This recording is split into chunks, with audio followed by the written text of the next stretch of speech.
Hello, Michael. How are you doing today? I am awesome, Martin. How are you doing this morning? Doing great, doing great. How do you feel after the first time in like 4 months you didn't do AGTP daily on Tuesday and Wednesday? I feel lonely. I agree. It was weird, right? It was weird. We've done It's not a every joke. day. I Yeah, felt like what am I doing? Like how come I don't have a show exactly. tonight? What did someone take it away from me? What happened? Yep. Yeah. I agree. It was weird on Tuesday and Wednesday to not do it. I was missing the show, Michael. So was I. You know who else is not doing so well today though, Martin? Tell me. You just take a guess, a wild guess. SpaceX IPO price. Don't even look, man. SpaceX stock. Don't I look. have to look. No, don't look. Don't look. You have Tell to me, guess. tell me. Don't Okay, look. Do not look. okay. 110. Not far away. 113.71. Oh, wow. But Okay. that's not the load. The load today is yeah, it's way lower than that. Wow. It is getting really low now, no? 113.31 was the low. I mean, if it breaks 100, it's a nightmare. Even like, I mean, like first of all, like you said, once we break 135, it will go down really fast. And I think it's exactly what happened, right? Like it broke Yeah, take a look. 135. It broke 135 not even 8 days ago. Wow. It's day number 8 today. So actually, on the 15th, it was at 135 exactly. On the 16th, so last Thursday, 1 week, it closed at 131. Mm, And then, boom, we're at 113 now. mm. So, yeah, it took like a month basically to go from 135 to 135, right? Like zero growth. Yep. And then it took a week to go from 135 to 113. So $20 less, right? About 15%, 13%, something like that. Yep. Lost in a week basically, right? And so It's a nightmare. Yeah. yep, it's going down really fast right now that we are below 135. And again, just to reiterate to everybody, this is not like a stock recommendation show. That's not what we do. But it's an information show. And it's a perspective show. And we want people to understand, like, sometimes the news you're getting, not even sometimes, a lot of times the news you're getting out of the mainstream media is because they, like, I don't have an agenda. I don't own any stock. I don't have a dog in this fight. Like, I don't care. I just want to tell people what I know or I'm pretty sure is going to happen based on other historic data. And everything that, Martin, that you and I said about what was going to happen to this stock so far has come true.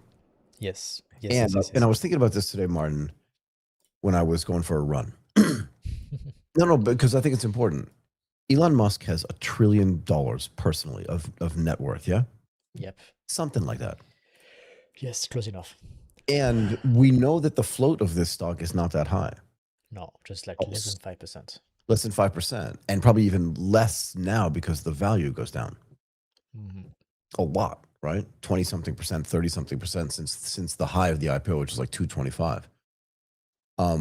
But he could literally take $1 billion of his own dollars and just like buy the stock. That's maybe what he's doing right now. That's my point. Is like we'd have to know because he'd have to do some regulatory filings. Okay. But think about it, because $1 billion to a guy who has $1 trillion is nothing.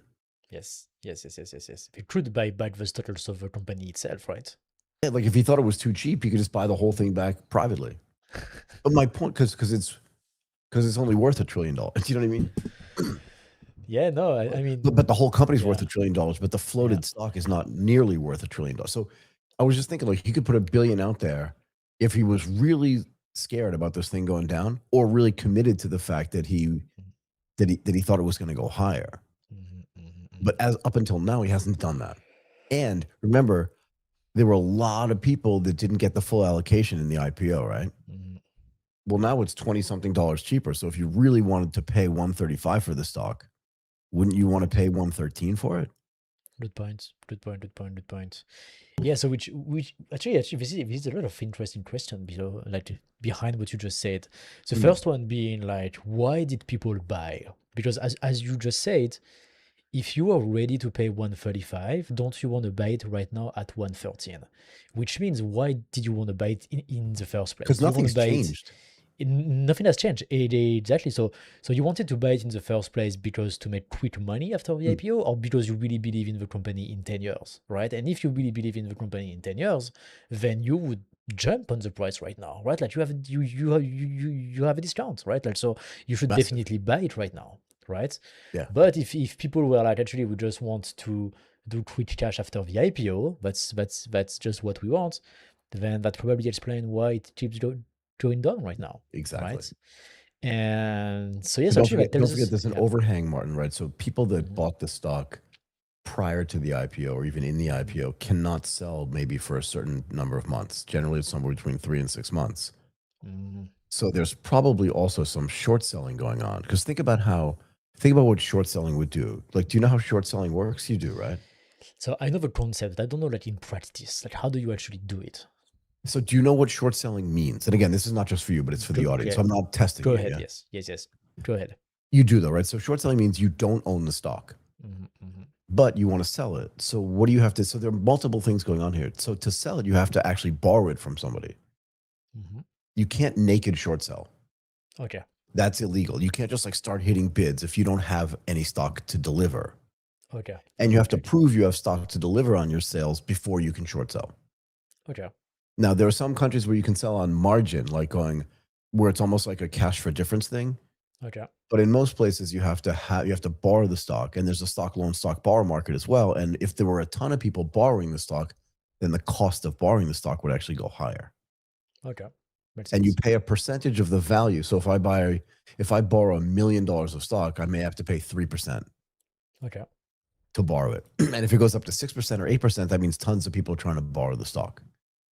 Okay. But if I'm super confident because I know how many people have bought it, I know who the holders are, I know who participated in the IPO, right? I know who the potential sellers are. I can just short sell and just keep pushing the stock down little bits and pieces every day because if it goes down like 20% in a day, kind of no one's going to get scared in a way. It's a weird thing to say. Do you know what I mean? But if I just like punch you in the face really softly and it gets harder and harder every day for like a month, at some point you're gonna tap out, right? Okay. Okay. Yeah. And that's the same thing in the market. If I bar the stock and I just like hit the price every single day, it goes down $1 a day, $2 a day, $3, whatever it is, but not like $100 a day. Then at some point, the holders of the stock are going to, particularly the retail, Mhm. you know what I mean? Like if your mom bought it or your sister bought it or Yes. Yes. someone's Yeah. uncle At some bought it, point, we're gonna they're they're just gonna going to sell be it. like, I got to get out of this thing because Mhm, I put my pension money in here or whatever it is, and I'm going to get killed. I thought this thing was going to go up and it's going down. I'm out. mhm, mhm, mhm. Do you know what I mean? And then when the people who are locked, who have a lockup, who bought pre-IPO and have a lockup, or they're like, I'm losing money left and right. I got to get out of here. And then they do other things in the market, like they buy put options, Mhm. right? So all these dynamics are driving the stock lower. It's not just the idea that there wasn't any value in it. It's just that all these other market mechanisms can be used to put pressure on the price. And I don't think the pressure is going to go away until the lockup is over. But this is Yeah. actually a good Sorry, go ahead. Yeah, no, yeah. I think like the lockup period is really when like everything crazy can happen, right? And then once everybody's out, then we can get back to a normal pricing, right? Yeah, again, depending on what derivatives people, I don't know like what's going on in the non-listed derivative market, right? So I don't know who's buying puts, I don't know who's buying calls. Like I don't know that at all. All I have is stock price information, and in some way I have like volume information. But if you look at like the volume, today's like the last few days volume has been high, which means there's a lot of selling into a lot of volume. Mhm. That's bad for the stock. Anyway, but it's a good segue, Martin, into our first topic. We want to talk today. We should actually welcome everybody to the show, right? We go live every Monday and Thursday at 10 a.m. Sorry for the diversion. To discuss the most important tech stories in the US. Today's Thursday, the 23rd of July, 2026. And it's a good segue into our first topic, but let's say all the things we're going to talk about today. OpenAI essentially hacked Hugging Face, whether intentionally or not. We'll get to that. Also, Silicon Valley is pushing back against potential administration backed Chinese AI restrictions. And the last topic we want to cover is AMD makes a huge strategic bet on Anthropic. So, this sort of incestuous thing that's going on in the AI market in the United States is not ending. It's just like the partners are changing a little bit. And I think that's really important. Let's talk about OpenAI. Sorry. And the reason why I think, Martin, this dovetails nicely with what's going on with SpaceX is because, remember, SpaceX is supposed, and tell me where you think I'm wrong here, but SpaceX is supposed to be a proxy, right, for everything that's going on in the AI market. And OpenAI and Anthropic, although not part of this particular story, were supposed to follow in the footsteps of SpaceX and do their own IPOs Mhm. at 1.25, 1.5, or 1.75 trillion dollar valuations, right? Yes. But SpaceX is getting killed, so the entire market is watching that happen.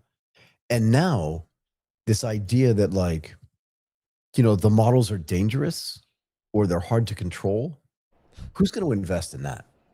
Right. So Mhm. again, let's just run through what happened, and then, unless you want to say something, did you want to No, say no, no. something?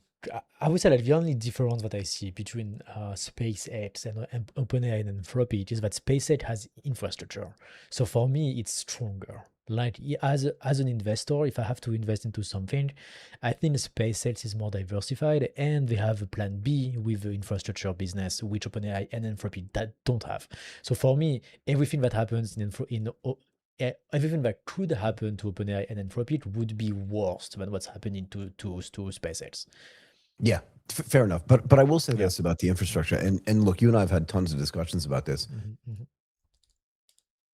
SpaceX right now has two massive data centers, right? Colossus 1 and Colossus 2. Colossus actually means large, yeah?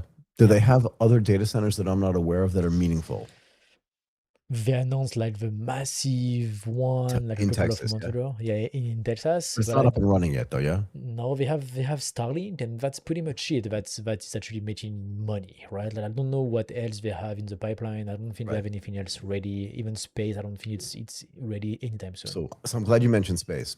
Mhm, So today on our ATP Insight show, mhm. we talked to a guy who's been running a data center Yes. business, the CEO and the founder of a company called Rack Corp, a guy named Lawrence Michael. Mhm, mhm. I always think it's interesting when a guy has two first names and one of them is his last name.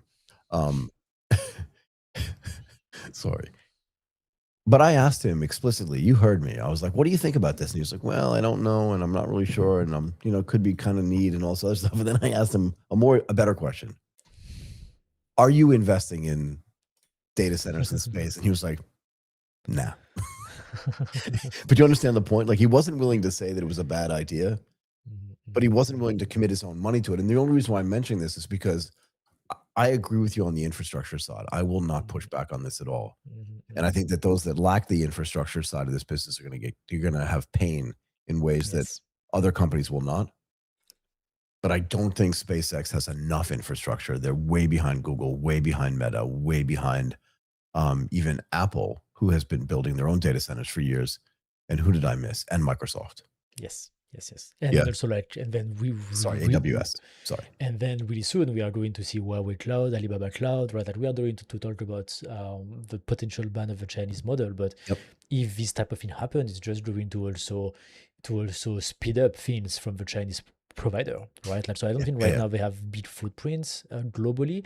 I mean, Huawei Cloud and Alibaba Cloud, and the others. I think they are mainly domestic, but I think they are a little bit global. Yeah. Yeah. Yeah. But if tomorrow that's the only way that channel says Kimi and that's from them, then that's going to be a very different story. That's gonna change the And entire landscape. and I want to reiterate something you said because I do think it's Mhm. actually really important. And that is, if the market is bad for SpaceX, it's way worse for I Anthropic and think for OpenAI. I think it's way worse. I think in a way like SpaceX, like yeah, OpenAI and Anthropic. I mean, okay, I was about to say OpenAI and Anthropic should say thank you to SpaceX because they IPO first and basically bad thing happened to them. Mm. But on the other end, I think the strategy, and I still think very strongly that the strategy, at least for Anthropic, I'm sure, maybe for OpenAI, but I think they see this slightly differently. But I think for both of them, the strategy was to rush to the IPO. That was to speed run It the was just a IPO. That run was on the like it the was just a run on the coattails of SpaceX, but SpaceX is now hitting 112.49. So that's its all-time low. yes. So I don't know if like SpaceX did it first and they were not ready for it, or if they wanted to do it just after or just before. I don't really know like what happened with the timeline and how Mm. SpaceX played into it. But I really think that at least Anthropic wanted to really speedrun the IPO in like 4 years, like since they started, Yeah. and they wanted to give a quick exit to their investors. The last funding round tells it, right? And that's the tell. They didn't need the money. They promised quick return to their investors. I think there's a pretty similar story on the OpenAI side as well. And unfortunately, like I think like now the change of IPO are like gone basically, right? Like between the Yeah. SpaceX like fall, plus all the crazy stuff that have happened since a month, like really since June 15, the AI world has been insane. Like between the Chinese and the Fable saga and like the launch of the GPT models and now we're talking about restricting the Chinese model. Like really in 1 month it has been just like against OpenAI and Anthropic non-stop. Like I feel like every day there was something bad about like against them and against their potential IPO. It looks like the world have just organized themselves to launch everything right now.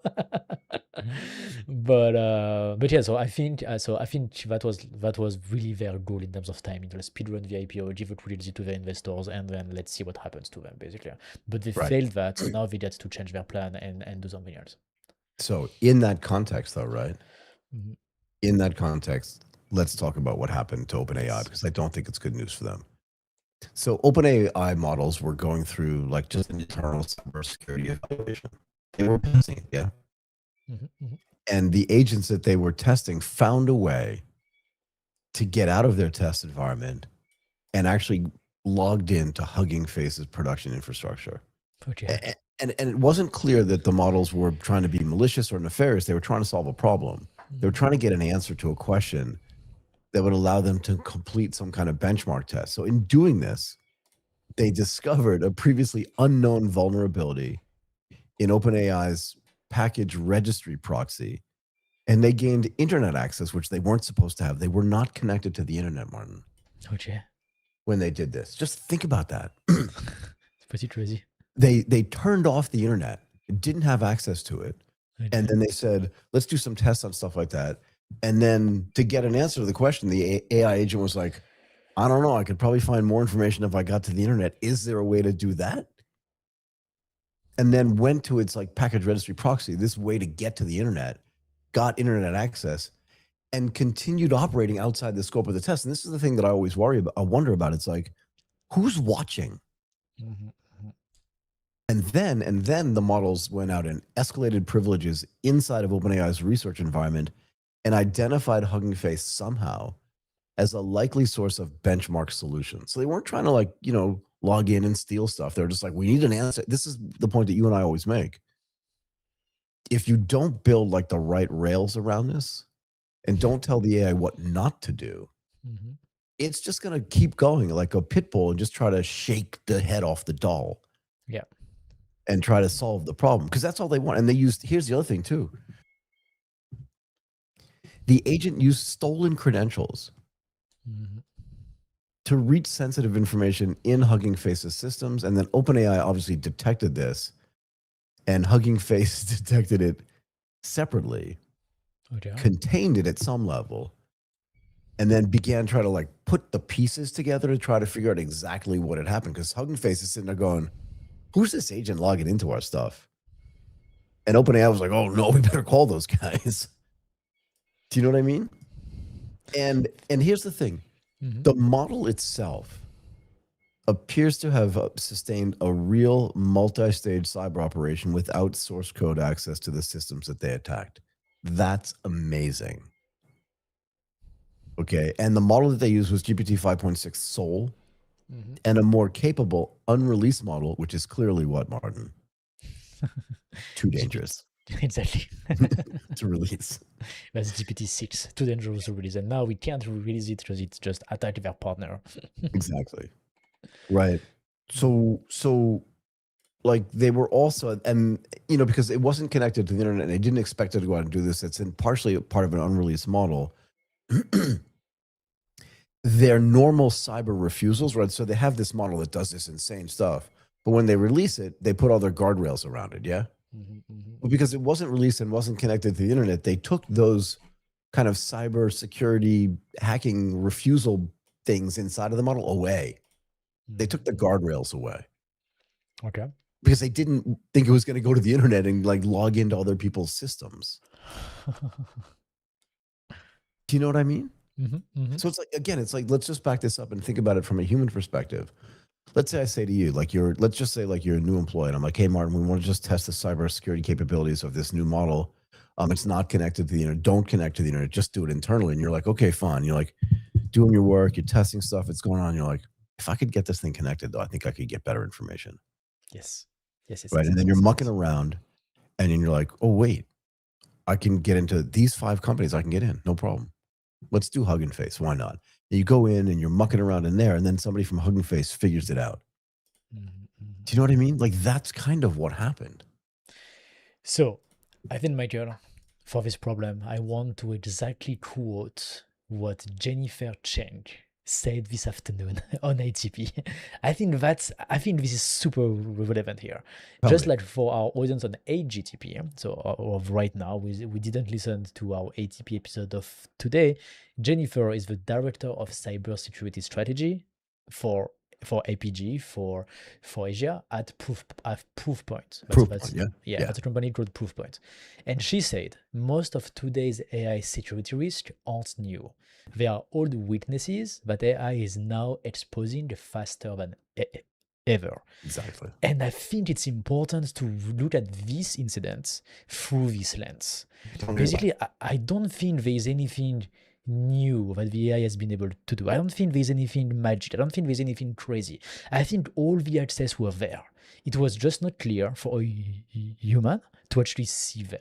And just because the AI has just the ability to just test way more stuff, to just try constantly, 24/7, like they don't tell us for how long the test run, right? Like, but maybe it's a month old tests, right? And so if you have if you have something that just run 24/7 during a month, it can test a number of things that the human are just not able to test, right? And then you can test the second order thing. Once you enter somewhere, you can test then all the access from that new point, and then keep digging like this until basically reach something that we didn't know it was possible, but it was possible.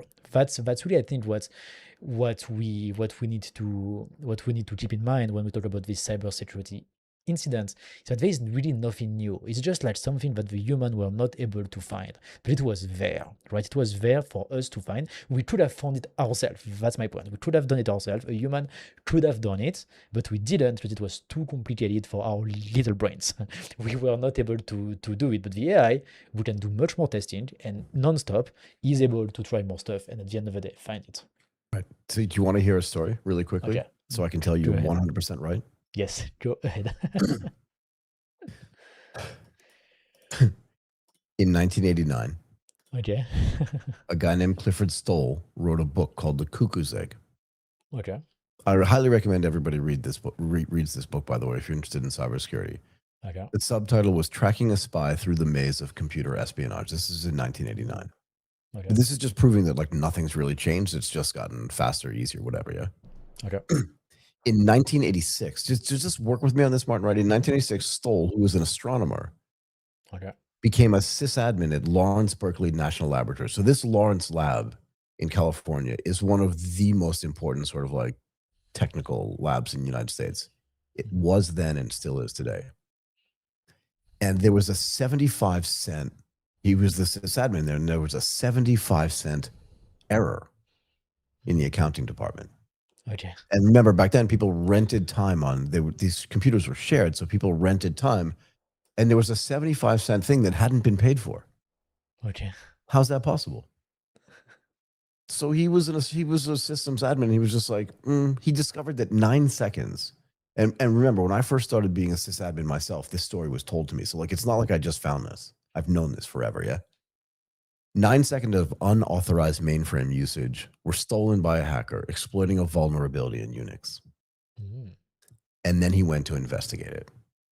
He spent months, tracing the hacker's path across global networks, eventually uncovering a West German espionage ring selling stolen U.S. military and research data to the Soviet Union. Okay. Wow. And he found this because He was pretty sure he was going to catch this guy, but remember back then you had to like dial a phone to get on a modem to get into the mainframe, right? Okay, yeah, I So have they no had to idea. keep the guy on the phone long enough to Okay, trace the phone calls. okay, And to do this, he and one other investigator set up a decoy research department, just a okay, trick, right? okay, okay. Containing fabricated documents regarding missile defense work. Mm. And they kept the guy on the phone long enough to find him. Oh wow, okay, But okay. remember, That's this smart. is because of a 75-cent accounting error. And if he hadn't cared, Yeah, 75. 75 cents, they wouldn't have found somebody selling spot information to the Soviet Union back in Yes, 1989. That's before yes. the Berlin Wall fell, by the way, which may not Mm. mean anything to you because that happened before you were born. And I don't mean that in a funny way. I'm just saying that, like, what happened today or Mm. yesterday, right? Some vulnerability that we didn't know was there has been Yes, happening since 1989. And this book is, yes. by the way, the seminal book on cybersecurity. This is essentially what introduced cybersecurity, I wouldn't say to the masses, but to people that cared about technology. Okay, that's Okay. It interesting. was one of the first books that were recommended to me when I started being a sysadmin. They're like, you should read The Cuckoo's Egg.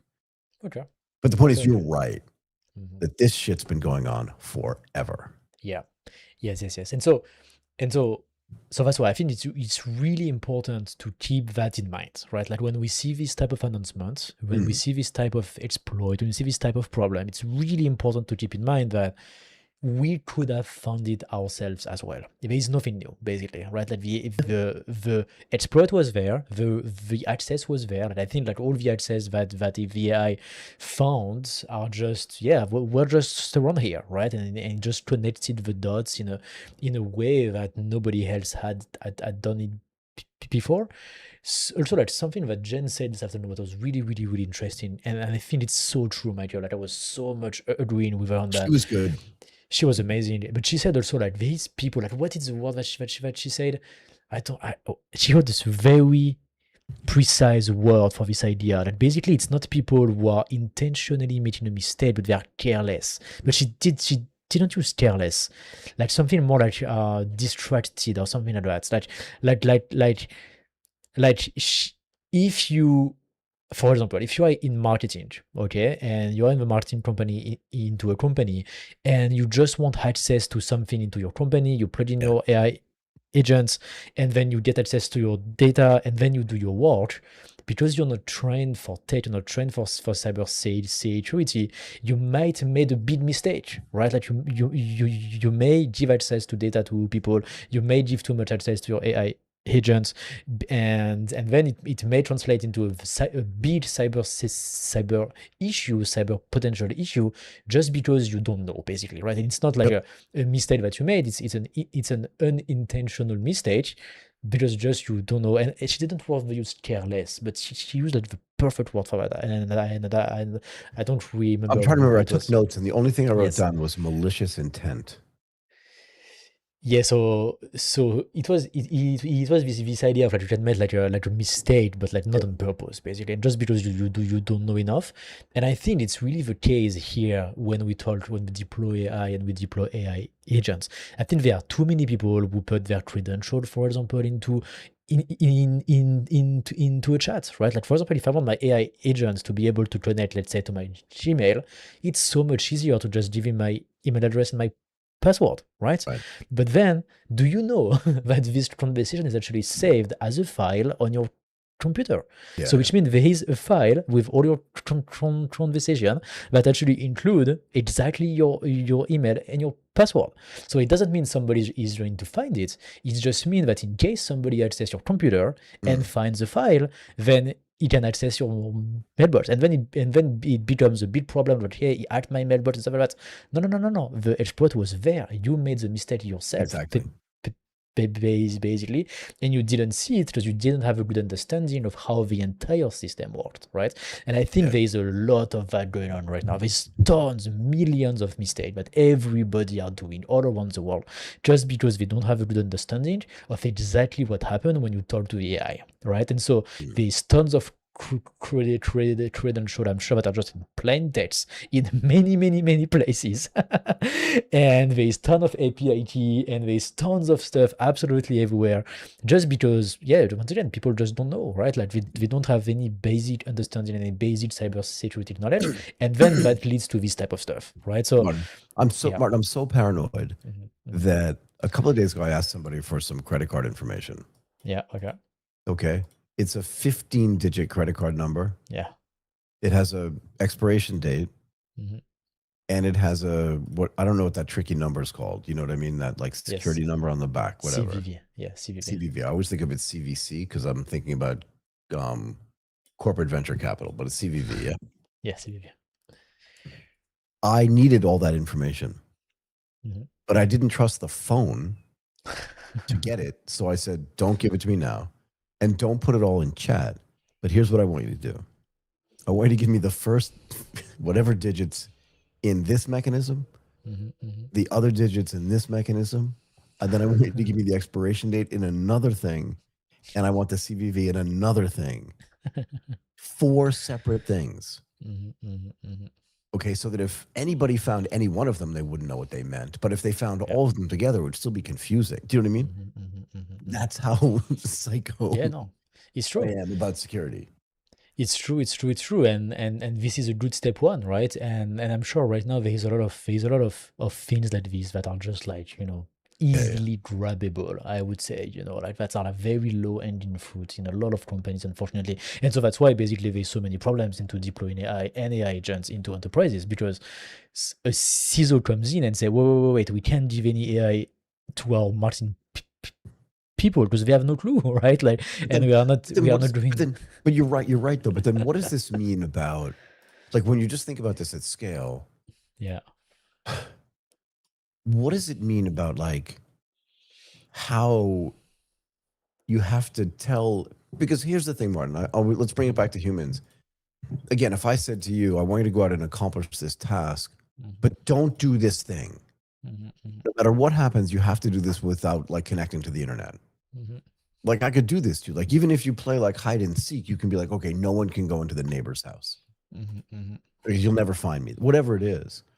But what does it say about that OpenAI itself didn't know that the agent that they had, or that the model that they had, right? Because they took off the guardrails, that one of the guardrails that they took off was, oh, I can connect to the internet. Do you know what I mean? Like, and how do you, in other words, on the governance side, how do we build enough boundaries that still allow you to accomplish what you want to accomplish from an agentic AI perspective, but don't violate like a whole bunch of other things? Like this is really complicated. Do you know what I mean? And again, if you were a human, I could walk by your desk, go, hey, did you do that thing? And you're like, yeah, I'm just about to log in. No, you're not, is something you would, you know what I mean? But with agentic AI, it's all happening so fast. It's iterating so fast and moving so fast. I think what is this idea of like how you assign a boundary for something for an agentic AI? Do you know what I mean? And what you just explained is exactly why companies do not deploy AI. This is exactly what, because they don't have the answer. They don't have the answer. They don't know. Like there is no answer as of now, right? Like, and that's why we need a solution. That's why we need something. And I'm sure that they are working on it, right? But as of today, that's why also companies don't want to work with Anthropic and OpenAI. They want open source models. That's why countries like Singapore, they want them to have data centers like somewhere close, so when the data doesn't go to the US. This is all linked to this main question of like, how do we create the guardrails? Because there is no clear and easy answer. It's really complicated. Because this is from the company that builds the models. Yeah, and then so even themselves they make mistakes. So imagine, the other ones, right? Like imagine like an insurance company, for example, or a bank. Like, I mean, we can understand that it's so critical that a bank will think twice before they do anything. Actually, they think 5 times before they do anything. And if they don't understand exactly what's going on, they're not gonna do anything. And right now, they don't really understand exactly what's going on. And we're talking about the people in tech, but think about the people in marketing, the people in finance, people in accounting, people in sales. People in sales, they are miles away from understanding what's going on. And so that is what's slowing down right now the adoption of AI, because it's too complex. It's way too hard to understand. And yeah, and so first of all, we get to understand what's really going on, and even OpenAI makes mistakes. So when you think about it, it's really complex. That's the biggest question right now into AI. Right. So, but something else actually is meaningful for me here as well, Tell us. and that is if the model. Remember, because one of the things we always say, right, on this show, and frankly on ATP Insights as well, when we're talking about agentic AI, is and AGIs, like artificial general intelligence, you know, and like this model's too dangerous and all this other stuff, right? Is that at the end of the day, there's still a human or a group of humans or a team of humans that are doing this, and all of those guys and gals have kids that need to go to kindergarten, kind of thing, yeah. But like we don't know, and you know that OpenAI is never going to come out and go like, yeah, we told Bob, who was working on this project, not to do this, but at 7 he had to go pick up his kid from soccer practice. Do you know what I mean? And he just forgot. He just forgot. I mean, it's because that's exactly what Jennifer was saying, right? Jennifer was saying exactly. She didn't mention like going to pick up the guy from soccer practice, but that's essentially what she was saying. It wasn't nefarious, it wasn't malicious, it wasn't meant to be bad, but like people have other things on their mind. Exactly.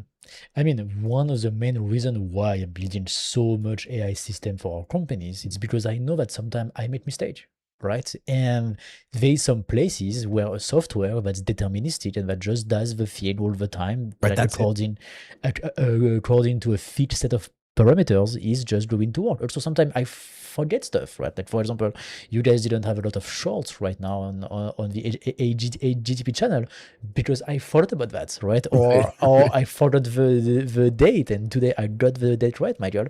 But sometimes I forget the dates. All of these things that we as human, because we're busy, because we think about something else, because something happens in our life, it's so, I would say, not important, right? That we can make a mistake and we can forget this thing, but the software is just going to do it all the time and just that's going the point. to The software doesn't understand the concept of triviality and non-triviality. Exactly. Right? There's a set and of it also parameters. doesn't explain, like no one gives it enough information.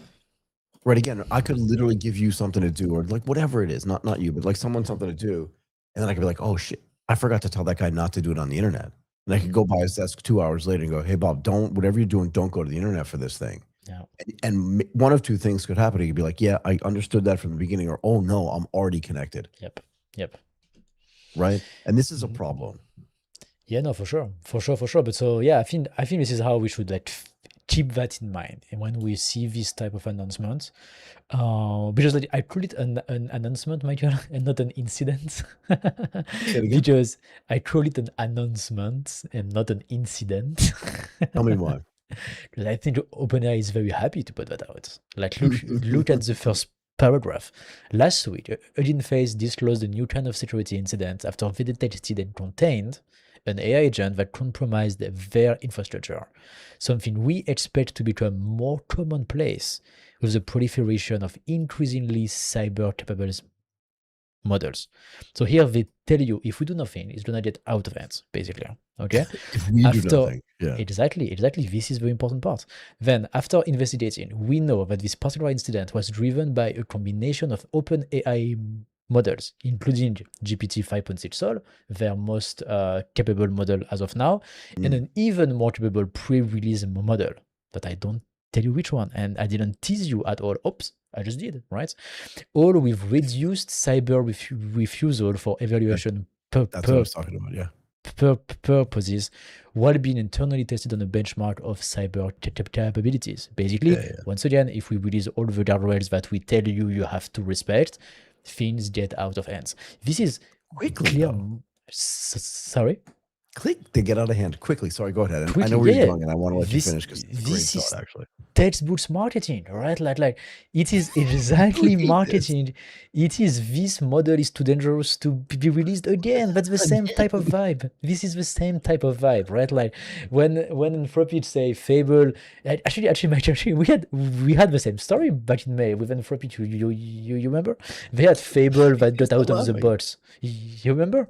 Wait, Fable? No, or it was Mythos. Like Anthropic model got out of the bots, and the engineer went to lunch and sandwich. Do you remember that story? He went to a strip club or something. Yeah, it was something weird. No, not crazy like that. It was just a sandwich in the park. A sandwich in the park. I know, but strip club sounds funnier. So Yes.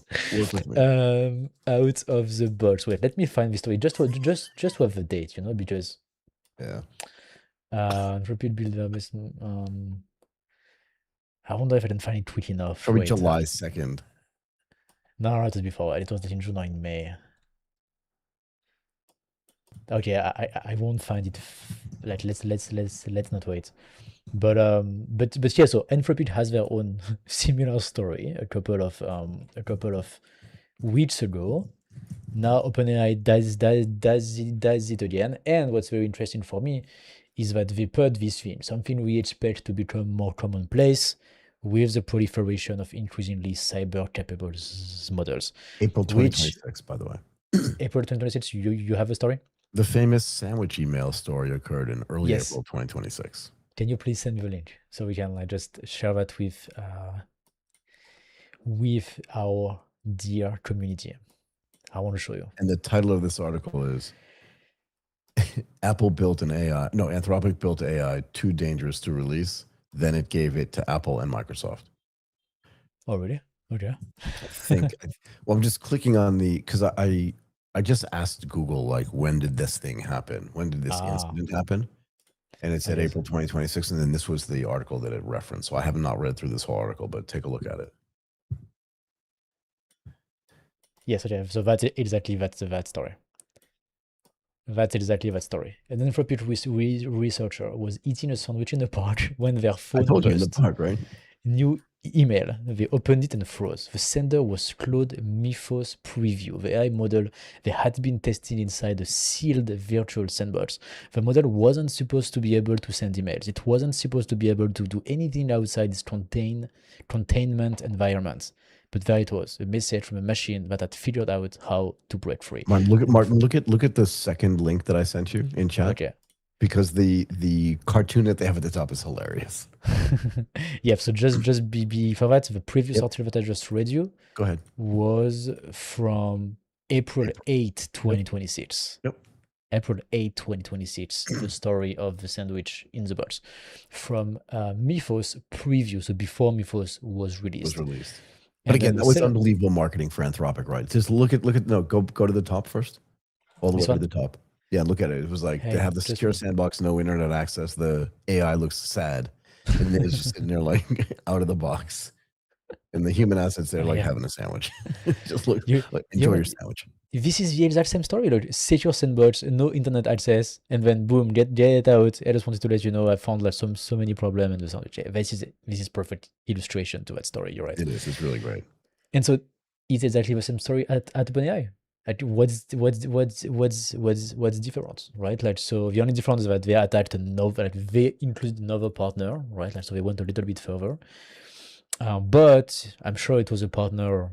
Once again, I'm sure the access was somewhere. They were in a file. Somebody forgot, to encrypt the API key, or somebody just put the access somewhere. The information was there. Are you suggesting that you think that part of this story might be fabricated? I don't think so. I don't think they went that far. Do you think Hugging Face was in on this? No. They would not want this, right? Because that would make them look like they have vulnerabilities that they don't want people to. You know what I mean? Yes. I don't think Hugging Face was involved per se, but I don't discount the possibility that OpenAI was a little bit loose on how they let access to any partner that connect to them.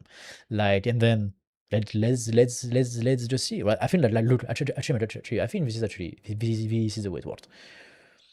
One of your most dangerous door, let's say, into any company. Okay, it's not the front door of your office that's the least dangerous. Like there's nobody who's gonna come in with a gun and then shoot everybody. That's not going to happen. No. One of the most dangerous you have is actually your API access, because that goes inside your system. Right? So I wouldn't be surprised by one of the things that they are actually actively testing constantly is their own access. like because there is API into OpenAI, right? Like for the models first, but probably partners like as big as Hugging Face, maybe they have other API, maybe they have partner API for the store on ChatGPT or for other stuff, like maybe they have like some other access. And I wouldn't be surprised if one of the first thing you try, like a non-public API. Apple has a bunch of yes, those actually. yes, Yeah, yes, yes, go yes, ahead. like, just for their partner, for their Or just for developers. themselves. Yes, or just for themselves, right? And so because this is one of the most critical and the most attacked as well, right? Because it's so easy to find, right? It's just a URL, so you can just like brute force them, find them, and then just attack them. You just need a URL and a password, basically. So it's pretty simple. And so I wouldn't be surprised that they use their own model first on their own API, right? So if we believe that our model is so strong, let's just test our own system first. And testing your own system means testing all of your API access. And so then they can, and so basically they attack all of their partners. That's what it means, right? That they just attack all of their partners, all the people that connect to them, and then they see what happens. And I think this is actually a routine security check into any company. I wouldn't be surprised if you use an API at Salesforce, for example, and one day you receive an email from Salesforce that say, hey, look guys, we try to access your system through the API and you have a problem and you need to fix it. Otherwise, we remove your API access because now we have a risk for ourselves as well. Exactly. Right? I think it's standard, right? I think it's absolutely standard to just test that the connection is safe between two companies. And so I think this is what happened here. We just attacked everyone, and maybe Hugging Face was the first, maybe Hugging Face was the only one. We really don't have more details here, but I don't think it's not normal to test the connection between two partners to make sure that it's safe. Yeah. So I just asked ChatGPT if Hugging Face has non-public APIs, and they said yes. Yes, you see, we know everything, Michael. but also, like I was confronted to one of these. Actually, yes, because for Michael, did you remember for one of our recent sponsors in AGTP? That was one of the requirements. They were like, they were like, okay, we get to check all the connection and to make sure that everything is safe. And I also had the problem, I mean, not the problem, but this type of requirements when I was building my SaaS platform. Like every time you wanted to connect to someone, like not through the open to the public type of API, when you wanted to have like different access to more data, they basically tell you that you get to keep your system safe and we're gonna test the connection and we're gonna make sure. And in case you can't keep it safe, we can close the connection until you fix your problem, basically. So just one thing quickly, and then we'll jump back into the SpaceX just traded 111.65. Okay. Anyway, so Martin, but if who's responsible for this? Do you know what I mean? Like, is OpenAI responsible for it, or is it some guy who's the API manager at Hugging Face responsible for it? And what happens when an agent does it who's been given a specific task and kind of overrides himself and goes, yeah, I don't have enough information to do this thing. I'm going to go outside of the scope of this thing so I can get more information. And do we also believe that OpenAI didn't know that this was a possibility? Oh, I think based on your idea that you think this is just do you think they did or did not? Sorry. Oh, they did know. Yeah, actually, they did on purpose. I think they looked for that. And it fell on Hugging Face, but it could have happened to any other partners. Because once again, I think it was just the idea that it was a routine check of all the connections that people made to them. And they just tried everything, right? And so I think here, I think the dynamic is that, Michael, you have the tech people who want their system to be super safe, right? So just as part of the routine check, we just check all the connection. Then you have the marketing people in the back who are just waiting, and they are secretly rooting for them to find the problem. And then just asked, wait, you found this problem with the latest model? Okay. With GPT 5.6 Sol. Thank you very much. And it was not connected to the internet, right? Okay, perfect. And this thing as well? No, but yes, it was as well. That's this. Okay, thank you very much. Bye-bye.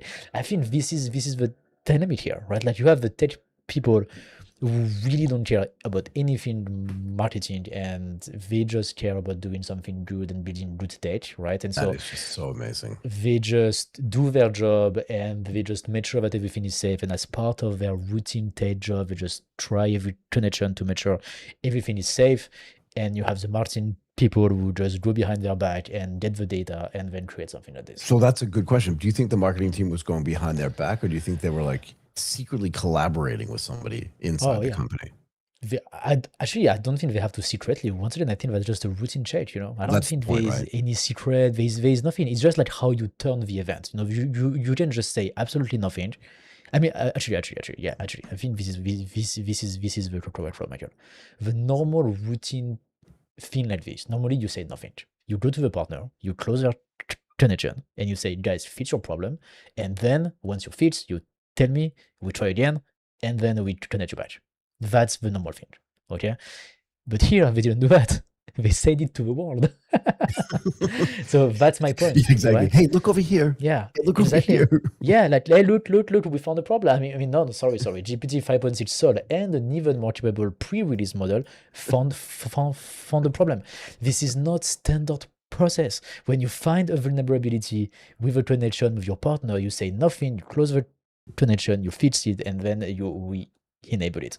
So which means also, I think that's why they say last week Odinfay disclosed a new kind of security incident, because it took them a week to fix it, to warn all of their other partners, to make sure that nobody else is at risk. And then once everything is safe, they tell the world. Martin, do you know what a cul-de-sac is? And it's obviously a French word, but like, do you know what we Which use one? that terminology for in English? Which word, sorry? CUL Oh, cul-de-sac. DESAC. Yeah. Okay. What Cul-de-sac. does it mean? It's like when you have a street and Yeah, then okay, the street fine. just ends and there's nothing. Yeah. But everybody on that street kind of knows, like the street's small enough so that everybody Yes. knows at the end of the cul-de-sac, there's like, that's where the nicest houses are because it's furthest away from the main road, whatever. But imagine if like there was a thief who goes down into a really nice cul-de-sac, yeah? Breaks into a house, finds an easy way to break in, steals one of the TVs because carrying two of them out's too hard, and then just goes out and tells like the rest of his thieves, hey man, you could break into like the Waits' house if you just go to the second floor, the window in the back. Exactly. And then when people start robbing you, he goes, oh, by the way, the window in the back is broken. Yeah. That's what this is, no? Yeah, this is what this is. And so that's why like, they just fix everything first. They just check all the partners' connection to make sure there was no loose end anywhere else. Because as soon as they announce something like that, then if you're a hacker, the first thing you want to do is just try everything, right? And then you just try every company that is connecting to OpenAI, because once again, it's not something that only the model can find. It's something that's there, right? It's something that's there, and that's just wait to be discovered. So which means like even a human with no AI can find it as well. It may be harder, but it's possible. And so that's why like when you announce this type of cybersecurity incident, there's really two types of announcement, I think. There's the one that we did a disruption, all of our systems are out, we don't know why, and we are working on it. That's the first one. That's the most scary one. But when you only announced when it's done, it means it's fixed. It means there is no more potential escalation of the problem. Because how stupid that would be, Michael. If they say we have a problem with urgent phase, but we did not fix it. We didn't change if any of the other partner is safe, so we just tell the world that there's a problem. That would be absolutely dumb, right? But that's also true, man. Like if they were trying to get into other, you know what I mean? Like if they were doing like a blanket thing with all their partners, maybe they got into other places, but they were like, get out of there. Let's just do the Hugging Face one because we just need one of these things for our marketing team. No, I think, so I don't think that happened this way, because I think the tech team was intentionally just trying to protect their own system. So maybe what happened is that they found 15. Okay, and they fixed the 15, and maybe Jinfest was the only one to be okay to collaborate on the marketing piece. That's what you mean. Yeah. Yes. It's but my point is a different kind of collusion and collaboration. Yes. On the marketing side, but the tech team, I think there's really two things completely separate here. I think the tech team, their only job is to make sure everything is safe, and they don't care about the Martin, which they did. Okay, they did this routine check. They found vulnerabilities. They fixed it. Maybe they found more than one. We don't know, right? But they fixed everything, and now they feel better. They found the problem and they fixed it. From the tech team angle, that stop here. I mean, now they are trying new stuff, right? And now they are testing other things, and they may find other problems as well. But they just care about this, right? Like then the Martin team comes in and say, hey, can we actually turn this into a story because you used GPT Sol, yep, and then you used the new model, and it was doing out of the internet. Perfect. That's what Anthropic did, right? So, so I think this is what happened. So there's really like these two separate angles here, and I don't think it's a bad intention from the tech team. I think the tech team just want to do a good thing. They just want to build a good Do you product. think the marketing team was like, hey man, we could take advantage of this for marketing because again, it's really too dangerous, this thing we have. Exactly. And that's just yucky, isn't? I mean, have we had enough of this or no? I think we are just starting, right? I mean, GPT-2 was too dangerous to be released in 2019. How many times we gave this example? I think it's not going to go away. So that's why like here it doesn't mean it's wrong. I mean, sorry, it doesn't mean it's false or it's intentional. It's true, it happens, but I think it's much smaller than it actually looks, right? It's just a routine check. It's just absolutely normal. All the credential and everything was just there to be found. It's just like something that was. Can I say this to the market, Martin? Everybody on Twitter was talking about this today, like it was the AI apocalypse. Yeah, I know. Everybody. Yeah. So do you think that everybody's in on this? In other words, do you think that the entire, and I don't mean like colluding on this particular event or this particular announcement, but do you think there's some understanding internally that the negative, I don't want to say that any publicity is good publicity, but that negative publicity alone and anything that shows like how powerful and how scary these models are is actually good for them? Is that a good thing, do you think, on the margin? Oh no, I think it's terrible. I hate this marketing. I think this is the No, worst. I didn't say on the marketing thing. I said on the margin. In other words, do you think that it's all good that they think so that no matter what happens, they're going to spin this as it's too powerful, but in their mind, they're kind of smirking and thinking this is really good for us kind of thing? You mean for OpenAI thinking this, right? Like and that's Anthropic really and whoever else, yeah. So that's why I think that's what they think. That's why they do this type of thing. But I don't think it's good for me. Like if I was the CMO at OpenAI or Anthropic, I wouldn't do it this way. Off about this. Yeah, I wouldn't do it this way, right? I don't think it's good because once again, it takes the conversation out of the product itself. Here, that's the product, right? Like that's the product capabilities and all of that. But it's not framed the correct way. We shouldn't do this type of stories. Like I don't know. I don't like this type of stories for marketing purposes. It's not the type of thing that I think has an impact on me at least. Right. But this is a good point, Martin, right? Because so you and I spend a ton of time, and I think everybody that's listening and watching this show spends a ton of time thinking about artificial intelligence and the implications of like all this stuff, right? Yes. I don't want to say we're in a bubble, but we're not out of a bubble for sure.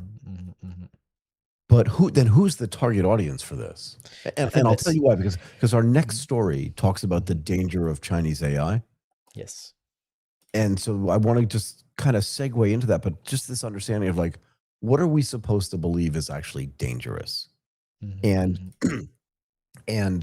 who's the target for this, right? Because you and I aren't the target, because you and I look at this and go, come on.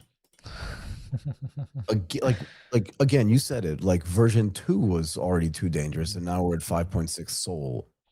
And this is too dangerous, and Mythos was too dangerous, and Fable 5 was too dangerous, and the government had to step in, and all this sort of shenaniganry. It's like, who's it for? Because at some level, you know, because Fable 5 and Mythos were too dangerous, the government banned them from releasing it. Yeah. Sorry, go ahead. But if it ends up that it's not too dangerous, or all we have to do is put like a little picket fence up around it, and then everything's going to be okay. It looks cute, but do you know what I mean? Then who is it for, do you think? So I think it's for just the masses of people who don't have as much information as we do. That's pretty much it. Right? Like, as you said, like everybody was talking about that on Twitter today and the last couple of days. I mean, since it happened, it's true. It's just because people haven't built a SaaS and connected it to some people who asked them for API cyber security defense, basically. The only reason why I know all of these things is because I've done it, right? And I've been tested on this Yeah, on and this the only type of reason thing. I know is because I've talked to 1,000 people that are on both Exactly. sides of this, right? Yeah, sorry, Yep. go ahead. And so that's why, like, you need to have a very specific experience to have actually test. Experienced these type of workflows, right? Like where big companies connect to you through the API and then ask you to actually make sure that you're safe and then actually test your system routinely, and then can just restrict your access anytime because they found the vulnerabilities until you fix your vulnerabilities. It's normal stuff, right? Like, it's Yeah, absolutely not crazy at all. But the only reason why you know that is because you've done it at least one time, right? And right, most of the right. people didn't do it, right? Like, so, and so that's why this type of marketing works really well. I don't like it, but it works. I mean, I think it works until a certain point. I think now they're starting to see the backlash. The data centers backlash in the US, I think it's caused by them. Like, they created this backlash, at least partially, by saying to people, you are going to lose your job, AI is going to be too dangerous, blah, blah, blah. Okay, you feel so? Fine. Then your data center? No. Yeah, because it's kind of funny, Martin, because again, we were Yes. on ATP Insights today. We talked to that guy, Lawrence Michael, Yeah. right? And he's been running Yeah. a data center company since 2003. And, you know, he seemed pretty relaxed Very relaxed, yeah. about, yeah, we'll just, you know, we'll build data centers wherever we want, whenever we want. We do have a power issue, but like it'll get resolved. And that's the most expensive thing. You know what I mean? Like he seemed kind of calm about this idea. He Yeah. wasn't like all up in arms about, we'll never be able to build another data center. He True. was like, True. none That's of a good that point. stuff really matters. It's just like providing power that's the biggest problem, right? And he didn't. I think right now, like, his phone must be like constantly, Exactly. constantly ringing. I find it amazing that he found some time to talk to us because we didn't have a client for him. He He seemed also said relaxed. he seemed very relaxed, right? He also said during the recording that now data centers that cost at least $1 billion, right? Yeah, And yeah, so, yeah, yeah. so when you build this type of infrastructure and your quote is having so many zeros, I think you are relaxed, right? I think, like, it makes your life a little bit easier. Yeah. And once again, everybody wants to build them right now. But you are right. It was not like everybody wants to build them and we can't, and we have a problem. No, it was like everybody wants to build them and we're gonna find a solution. Yeah, But does that we have also built a mean, Martin, problem. that the news we're getting about this may be a little bit off topic, right? But should we be more careful about reading mainstream media news about data centers Yes, and the sort of pushback that they're getting? In other words, is yes. this being exaggerated to make a point so that, and I will just say, like, to sell newspapers? I know people don't buy So news, but you know what I mean, though, yes, right? yes, but not for the reason that you mentioned. I don't think so. One key information that you didn't say is that Lawrence Michael is in Australia. So which and he built data centers outside of the US. All over And the so world. Oh, he builds all all over over the the world. world, though, yeah? All over the world. And so that's why I think he's not stressed. And that's why I think actually I think to me, that's just the theory that we've been saying on AGTP for so long, is that if Google, AWS, Meta, whoever wants to build a data center and it's hard to do it in the US, they are just going to do it somewhere else. That's it. Ah, yeah, They fair are enough. going to do it in Mexico, in Canada, in Europe, in Thailand, in Australia, whatever, right? And that's why, like, a company like Lawrence Michael's company, he just say, fine, we're gonna build it in Mexico if you want it in Mexico, right? Like, it's okay for us, right? Like, we're going to find a But then the solution. whole so it's a little bit more complicated than that, right? Because one of the things that he and I were talking about were data sovereignty. So if Yes, you yes, that's want the to second have, thing. Yeah. you Mhm. can't have a, sorry, you cannot have a data center for anything in Mhm. Mexico that's related to data that's associated with somebody that wants data sovereignty and they're not Mexican, right? So Mhm. Mhm. it's a little bit tricky than that, but I get the point that you're trying to make, and Yes, that yes, is that yes, yes. like we can build a data center anywhere in the world, and even if the BS mainstream media news says, "Oh, there's massive backlash," maybe you can still actually build a data center in Connecticut Yes. or wherever if you just like quietly go about your business and do what you've always done. Or the backlash in the news is true. They get complicated to build them in the US, and that's okay. That doesn't mean it's a problem for the people who want to build the data center. It Yeah, just means it's yeah, a problem to build it in the US, but that may not be a problem to build it somewhere else. So fair if you enough. have the choice, if you are Meta, so yeah, okay, like, all of this noise in the US is true. That's okay. That just happened, no problem. So I'm just going to go there. That's it, right? I'll just go to another country who's more welcoming to me. And I think this is just going to be the next thing that we are going to hear, right? And once again, companies like AWS, Meta, Microsoft, Google, they already have data centers all around the world. They They do. already know this type of thing. They already work with government. They already work with everybody. They know what's going on way better than we do. And if it's too complicated to do something in the US, they already have everything they need to do it somewhere else, right? That's why I'm not worried at all about this problem of building data centers for them, like from the guy who want to build point of view, right? Like from the US standpoint, yes, we're gonna have problems, but it doesn't really matter at the end of the day. We're just gonna build it somewhere else. Interesting. Do you want to talk about the Silicon Valley pushback on the Chinese AI restrictions Yes, now? let's do it. Let's do this. Okay, so let's just, again, just for a little bit of background. So we've talked about this, but let's just give some background here. Chinese AI industry, they're just catching up, right? They're catching up, and it's like their best companies are releasing like these really capable open weight models. Kimi, like Moonshot AI's Kimi K3 is like just the most recent representation of this. Yeah. And what they did, and I think part of the reason why is because the founder, I want to get Jilin Yang. Let's get his name. Can I get his name? Just give me 1 second. Yes. I've asked this like so many times today. Yang Jilin. Yeah, so I had it right. Because he did his PhD on all this stuff at Carnegie Mellon, and like people are really focused on this because he feels like a missed opportunity for something that could have been built in the United States, but wasn't.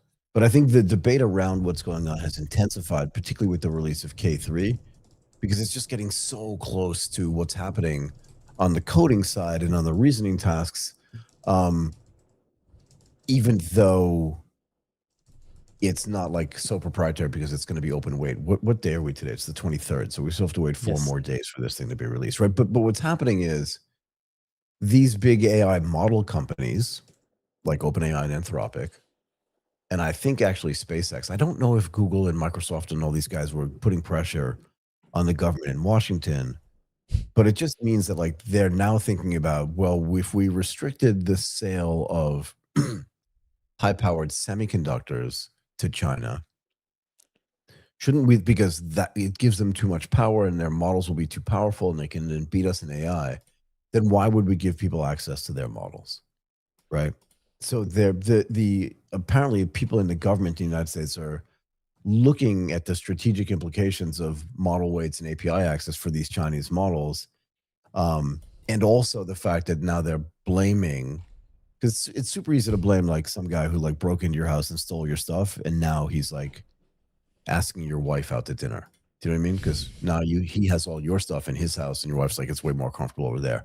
And the point is that like they're now accusing K3, excuse me, of Moonshot of distilling some of the bigger models.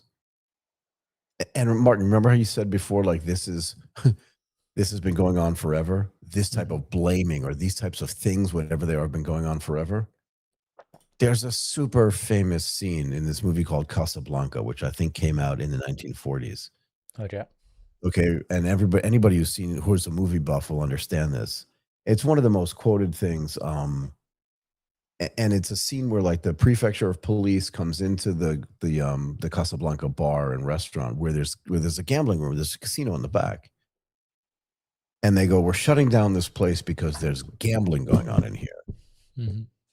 And then the head like dealer comes out. He's like, oh, I gotta go because they're shutting the place down. And he gives the prefecture of police his winnings.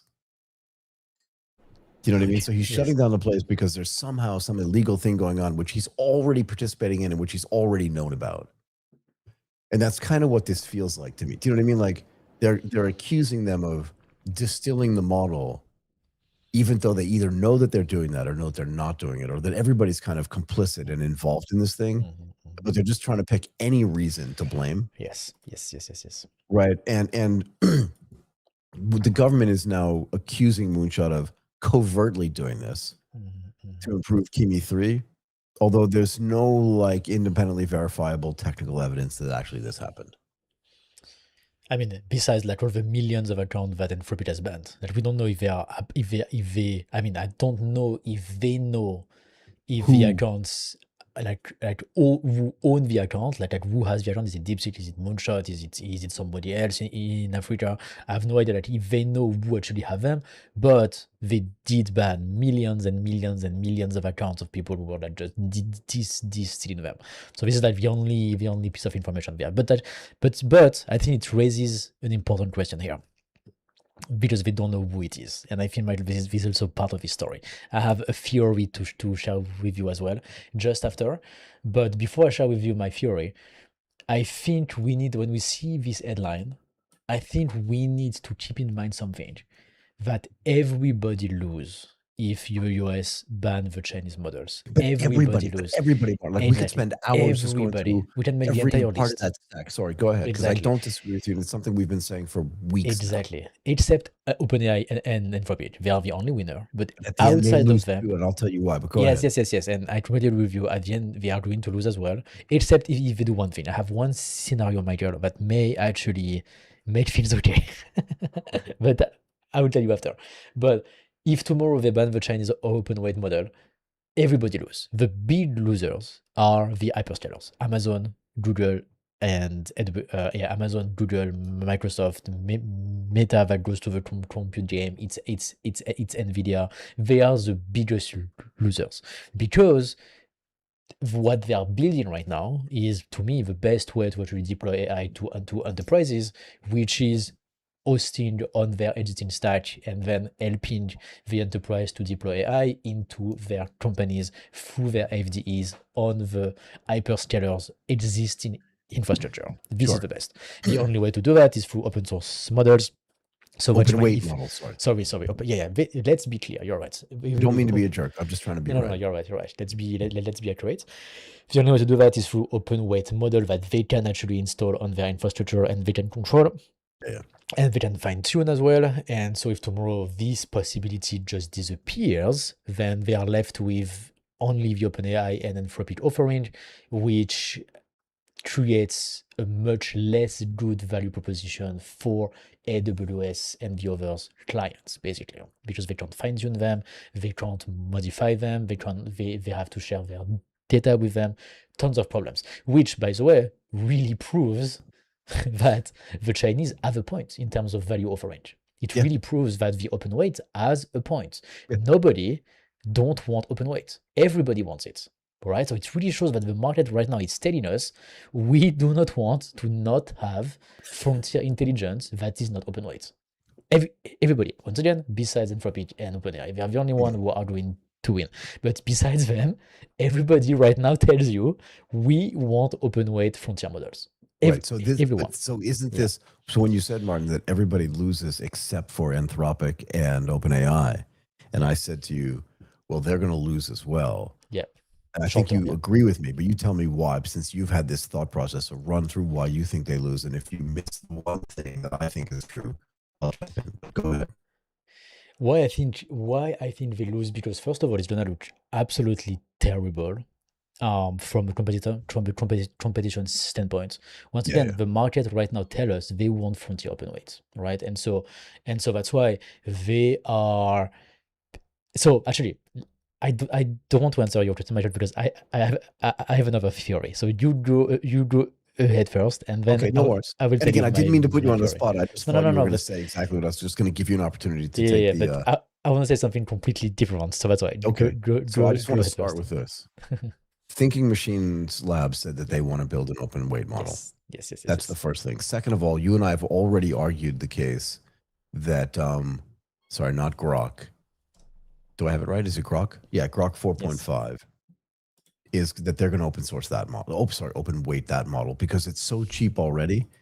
And clearly they don't need the money because they're not worried about making a profit, since their stock traded at 110. Sorry. 85 today. Do you know what I mean? Like, they're just not worried about stuff. And once there's an open weight US model, Anthropic and OpenAI are going to lose, because either they're going to have to open weight, or they're going to open a casket and jump in it and go away. Because the only way they're making money now is by charging for tokens. And like, if people with large compute ability, so I agree with you on this, right? Like, somebody at home is not today able to run an open weight model. But again, we talked about compression. We talked about Apple on Yes, yes, device. yes. Like all that shit's going to change. Mhm. That's why I think that that's one of the reasons why I think Anthropic and OpenAI are going to lose by this too. They want to keep the entire market open so that they can still do the things that they want to do and not say that they're anti-competition, but also not encourage other people outside of the Chinese models to build open weight models that will then crush them anyway. Yes, yes, yes, Go yes, ahead. for sure. What's your theory? So I have another theory, Michael. First of all, I think something that is pretty sure to me is if they ban the Chinese models, okay, in the US, if they find a way to do that, Mhm. I think this is going to come with export control on OpenAI and Anthropic as well. I don't think they are going to let anyone create an account without any restriction because they will want to stop distillation at the same time. They are going to, and the only way to do that is, I can't find about another, I can't Go ahead. think about another solution. But if people, please, you have another solution, I think that would be much better. But I think it will come with KYC.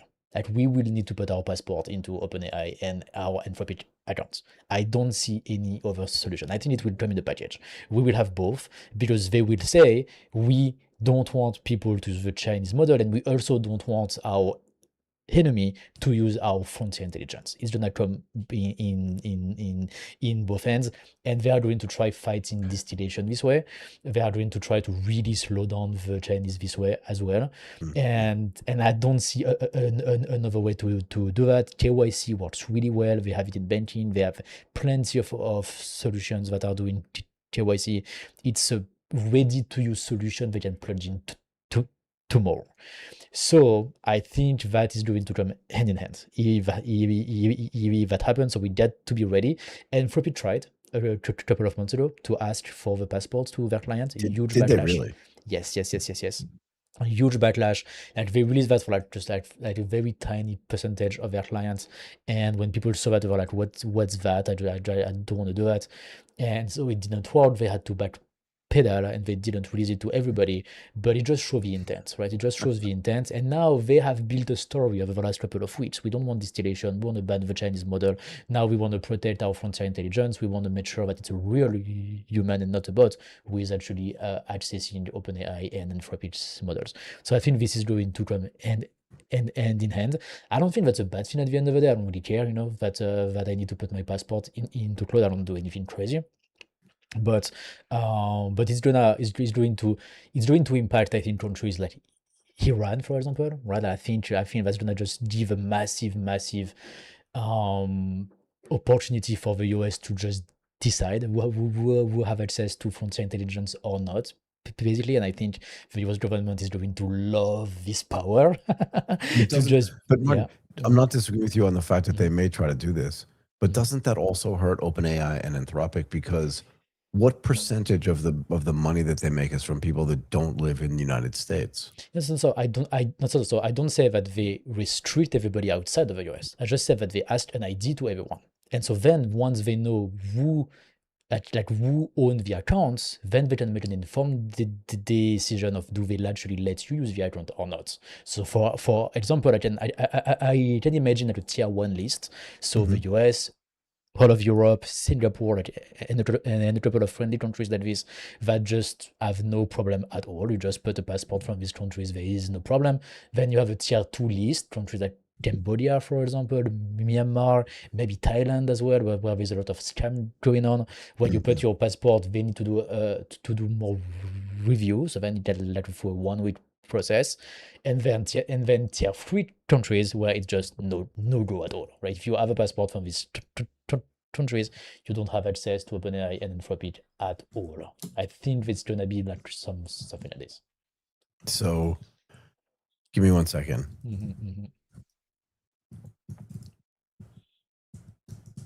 Go ahead. I don't disagree with you that someone's going to try to do that. Okay, I'm not going to disagree with you on this. But everything's for sale. For sure. But Like I saw the Born Identity. Okay, I watched this movie. But I think it's much harder to create 20 million because that's the scale that we are talking about, right? Like the distillation on Anthropic was like 20 million accounts. If you need to buy 20 million ideas, that's the size of Australia. That's different. But now we are talking about like okay, ID theft or ID scam at a very different scale. But at least now it becomes illegal, right? Like it's not because we have a passport that it means nobody can fake a passport. It just means that in case you do, now that's not legal. I think this is also the intent here. And then to create a legal framework to just say if it's not you who actually use it because you stole the identity, now we can have a legal framework to actually say something against you, which right now they don't have, right? So I think it creates all of But this. who do we think the government is going to listen to, right? Because the basis for this story is nearly 200 startups and tech organizations have urged the administration not to impose any kind of broad prohibition. What I find interesting is that Microsoft publicly has said nothing. Google, hyperscales publicly has said nothing. AWS, like, where's Jeff Bezos when you really need him? Is he lifting weights? Is he still in Venice? Like, what is he doing? He enjoys his life, Michael. Can he get back to work? But you understand the point, right? It's like, if the hyperscalers are the one that are going to suffer, do you think they're just like in Washington lobbying the administration, just going like, guys, you can't do this, even though they're not participating in this type of public event? So that's why I think there is a scenario where they ban the models, okay? Then they add ID verification, so they can stop or at least slow down this distillation, and they can control actually who use what, okay? And then step 3, OpenAI and Anthropic go open weight. That's a must in case tomorrow they have no access to Chinese model at all. Then OpenAI and Anthropic go open weight. And then step 4, my dear, OpenAI and Anthropic release a new model, let's call it Opus 5, and let's call it GPT-6, that made a lot of progress on the efficiency in just 3 months, and now it's like a fifth of the cost. It is so much more efficient, it is so much faster, it is so much better, but now it actually competes, Michael, in terms of price with GPT-3. This is insane. Okay. So, okay. yeah. And so, This feels like a little pipe dream to me, because they've not, the mentality that they have inside the company is not on efficiency, it's on size. Yep. But my point is, in case all of these steps happen, then we get back to the point of today, because then everybody would today use GPT-3 and all of that would be actually able to use GPT-6, Opus 5, that are also open weight. They can also fine-tune them, they can also change them, and then Google and all of these guys can work into that direction as well. They can build smaller models and all of these things. Okay. But if that happens, here's the key thing, right? Like, it sounds really nice that they have these really efficient models, and that they're the same cost or even lower because they're way more efficient, and no one can distill them anymore, so it can't be stolen. Which I want to address as well. So remind me, just say distillation to me in like 5 minutes. But then what happens to, because the reason why any of this stuff is important is because, of the revenue growth at OpenAI and Anthropic is based on higher prices. Yes. Complex models. And if they go open weight, the big problem for them is, again, if the costs go down, that means their revenue goes down unless their margins just are, do you know what I mean? So it's like, that's not good for them at all. But the alternative to let the Chinese like freely accessible on the US market may be actually worse. So I think here we are just talking about a bad solution or a worse solution. There is not the good solution at all. So I'm going to say both of these are bad solutions, and I'll tell you why. Because what is the biggest thing right now that OpenAI and Anthropic care about? I think we could say the IPO that they missed. Yeah. So in either scenario, where let's say there's no ban, there's no nothing, the Chinese AI models can still sit on Bedrock, the hyperscalers can still promote them, their FDs can still recommend them. Yeah. Or it's a complete ban, right? And OpenAI and Anthropic have to go open weight, so their revenue collapses because the prices that they charge collapse. Their IPOs just get killed. Yes, I think the two cases, they are bad. Both cases. at least if they ban, they operate in a market with much less competition. That is the advantage from the US standpoint. And because then there's It'll piss people off though. for People sure, will for get sure. really mad. For sure, it will be bad, but at least it won't be too bad for the client, because at least they will be able to use OpenAI and Anthropic, so they can just do the same thing that they were doing with the Chinese, but with OpenAI and Anthropic. I think in both scenarios, OpenAI and Anthropic have to do open weights because the market tells you that's what they want. I think now there is no discussion about that at all, right? Like OpenAI and Anthropic will need to participate into that market that we just see here on screen. These people want open weights, and so now I think the question is like, we got to a point where the situation is just so bad in 6 months for Anthropic and OpenAI. It's actually insane, right? Like how bad it got in the last 6 months, and now we are just saying like, okay, what worse? Like which solution is worse, basically? And then maybe there's other stuff that are going on here and there, but I think that's really like the two scenarios that I think could happen, and that could change really like the way that we use AI and the way AI is built from now on. Yep. So I'm going to make an even bolder prediction here. Okay. Go ahead. I think OpenAI and Anthropic, one or the other or both, are going to run into real problems because it's not going to get less expensive for them to do the testing for their models. Which means in case they drop the price, they are going to lose way more money than they do right now. And Yeah, they are their not going their to. financial management is almost as good as mine in the sense that, like, if someone, and don't laugh with water in your mouth, but it's like if someone gave them $1 billion, they'd find a way to spend $1.1 billion. Do you know what I mean? And since they have $122 billion raised or $65 billion raised, you know they're going out and hiring more researchers and all this other stuff. So it's like, and I believe strongly, just based on my own experience and watching this stuff happen over, decades, that their access to capital is going to be restricted if their investors are mad because they're not going to be able. Like, just imagine a scenario, right, where they need more money to increase the value of their models, to make them better, to do more testing, to build more data centers, to build that infrastructure, or to pay for that infrastructure. And they can't do it because the money they've already raised, they raised with an understanding that they were going to have a certain revenue level and a revenue growth level, and then that vaporized as well. And then they're going to have to go back to the same investors and go, we need another $100 billion. And they're going to be like, we bought the pizza for the last party.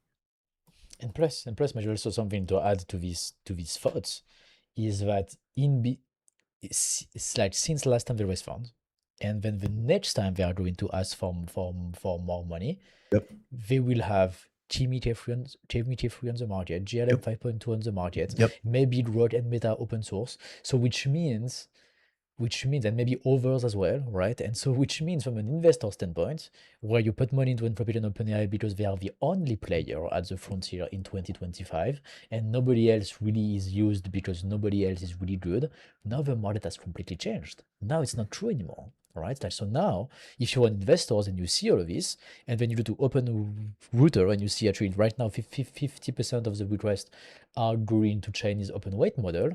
Now, actually, I don't know if you're gonna still be the biggest winner in AI. Now there's a lot of over competing solution with yours on the markets, right? And so you have to go to your investors, ask for more money at a lower valuation. You have a much more competitive market. You still lose a lot of money.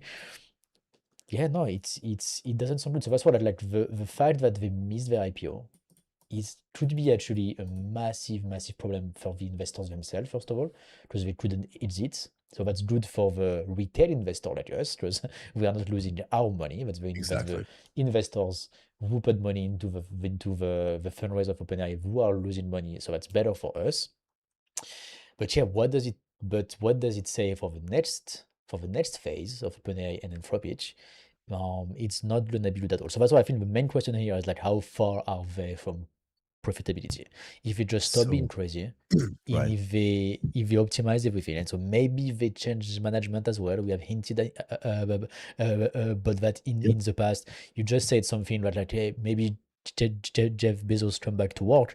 Yes, somebody like Jeff Bezos coming and maybe like, you know, just like saying, you guys, we get to just restart the entire thing from a money standpoint because it makes no sense, right? And let's just build a proper business out of it. We need somebody like this, right? Like somebody like that who would have the ability to turn them profitable. If that's possible, they still need it. They So I want to still, make 2 points, right? One about the profitability thing that you just talked about, and I just want to remember this distillation because I have a point to make about this. So let me go through these things, yeah? Mhm. One of the other stories that I considered covering tonight, Martin, was this idea that Google is burning through cash. Okay. That its revenue and its profits are not enough to keep it cash flow positive because of the extent to which it's also investing in AI. Okay.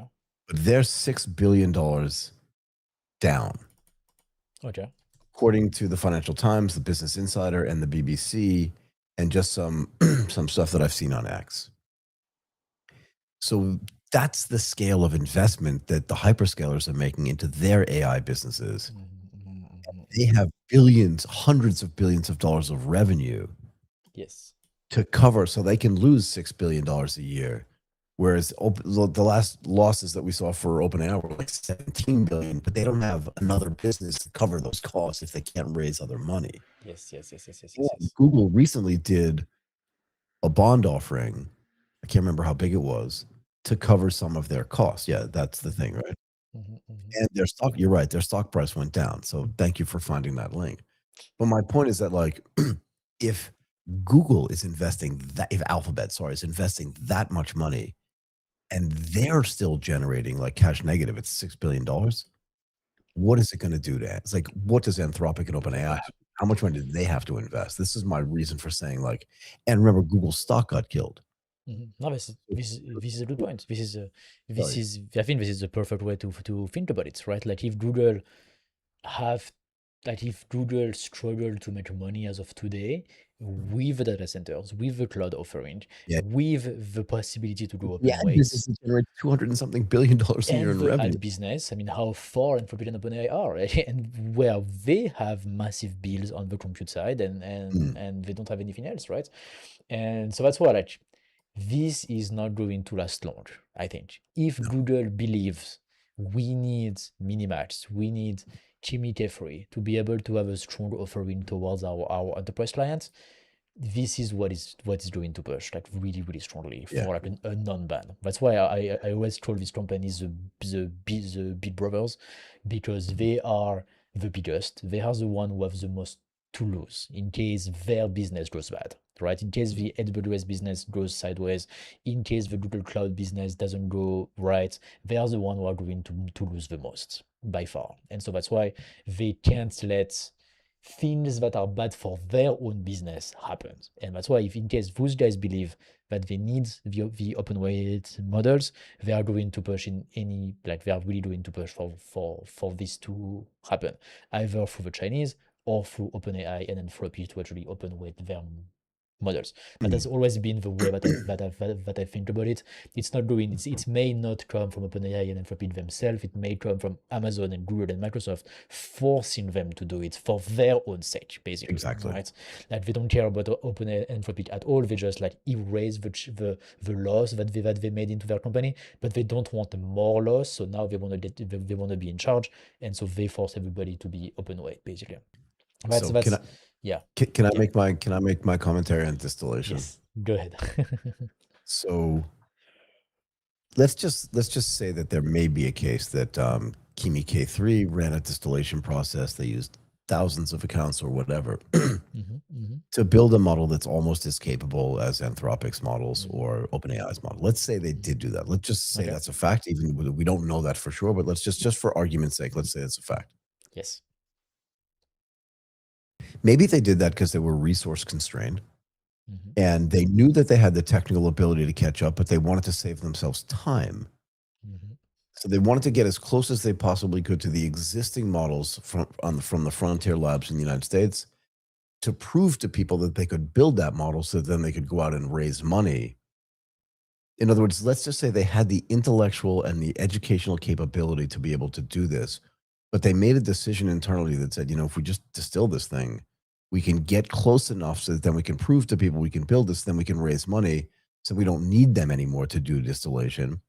because we caught up enough, and now we can build on our own and hire researchers, which are just as smart, if not smarter. We can hire them from Carnegie Mellon, where I went to school, meaning Yang Jiling. Do you know what I mean? So maybe it was not just a one-time thing, but maybe it was a catch-up thing that they did. And again, there's precedent for this in other industries.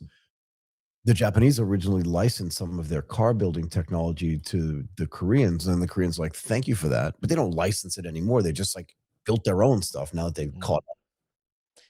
So my point is that like maybe they did do this distillation, but that doesn't mean that they have to do it forever to stay relevant. So this is the next big question. First big question: how Anthropic and OpenAI, how close they are from being profitable? Like that's the first not big even question. close. Can I say that? Not even close. Highly likely. Miles away from being close to profitability. I wouldn't even say they're EBITDA positive, but go ahead.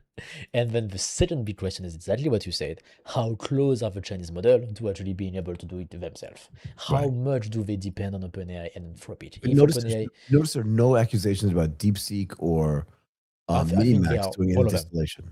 I think also they are all of them included into the distillation accusation. Like the most recent one from Anthropic was against one of them, but there is accusation against all of them. Like right now, from the Americans to the Chinese. I'm thinking about going out and distilling some of these models myself. So I'm just kidding. Go ahead. But no, I think this is the next big question, and like how close are the Chinese to actually being able to do it themselves, right? Did they take a shortcut to save money, but they actually can do it? If OpenAI and Anthropic are not here, can they actually do it themselves? If they can or not, then yeah, it's actually changing the market a lot, right? And that's why, like, if tomorrow, and so that's why, exactly why, Michael, I think they are going to implement export control if they ban the Chinese models. They are going to add KYC to OpenAI and Anthropic, because then they are going to be like, you want to distill us? You believe that you can go on by yourself now? Perfect. Let's test it.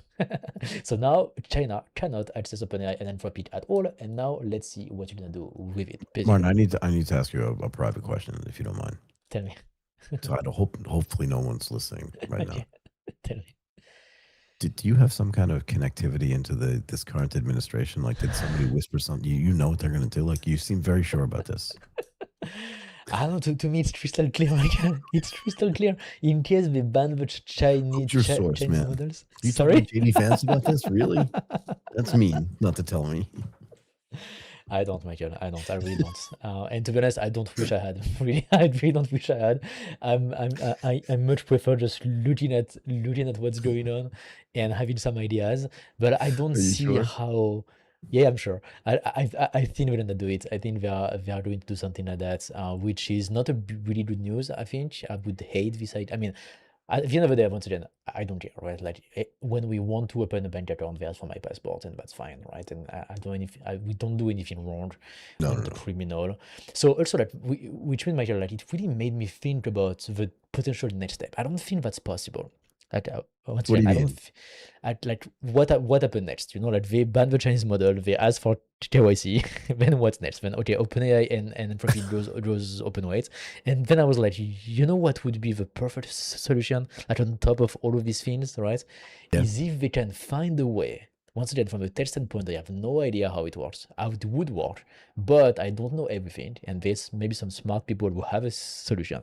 But if they can find a way to somehow add fingerprints into what a model is doing.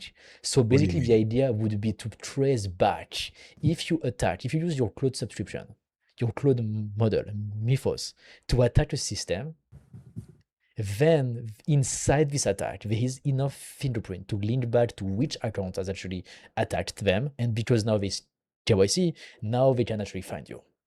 And now if something like this could happen, then that would prevent that would prevent a lot of low-level problems. Now we would be talking about much, much, much higher problems. Like for example, when you do a wire transfer from a bank account, there's fingerprints. There is like a trace. You can just trace back where the money comes from, and you can just like go link all the bank accounts together.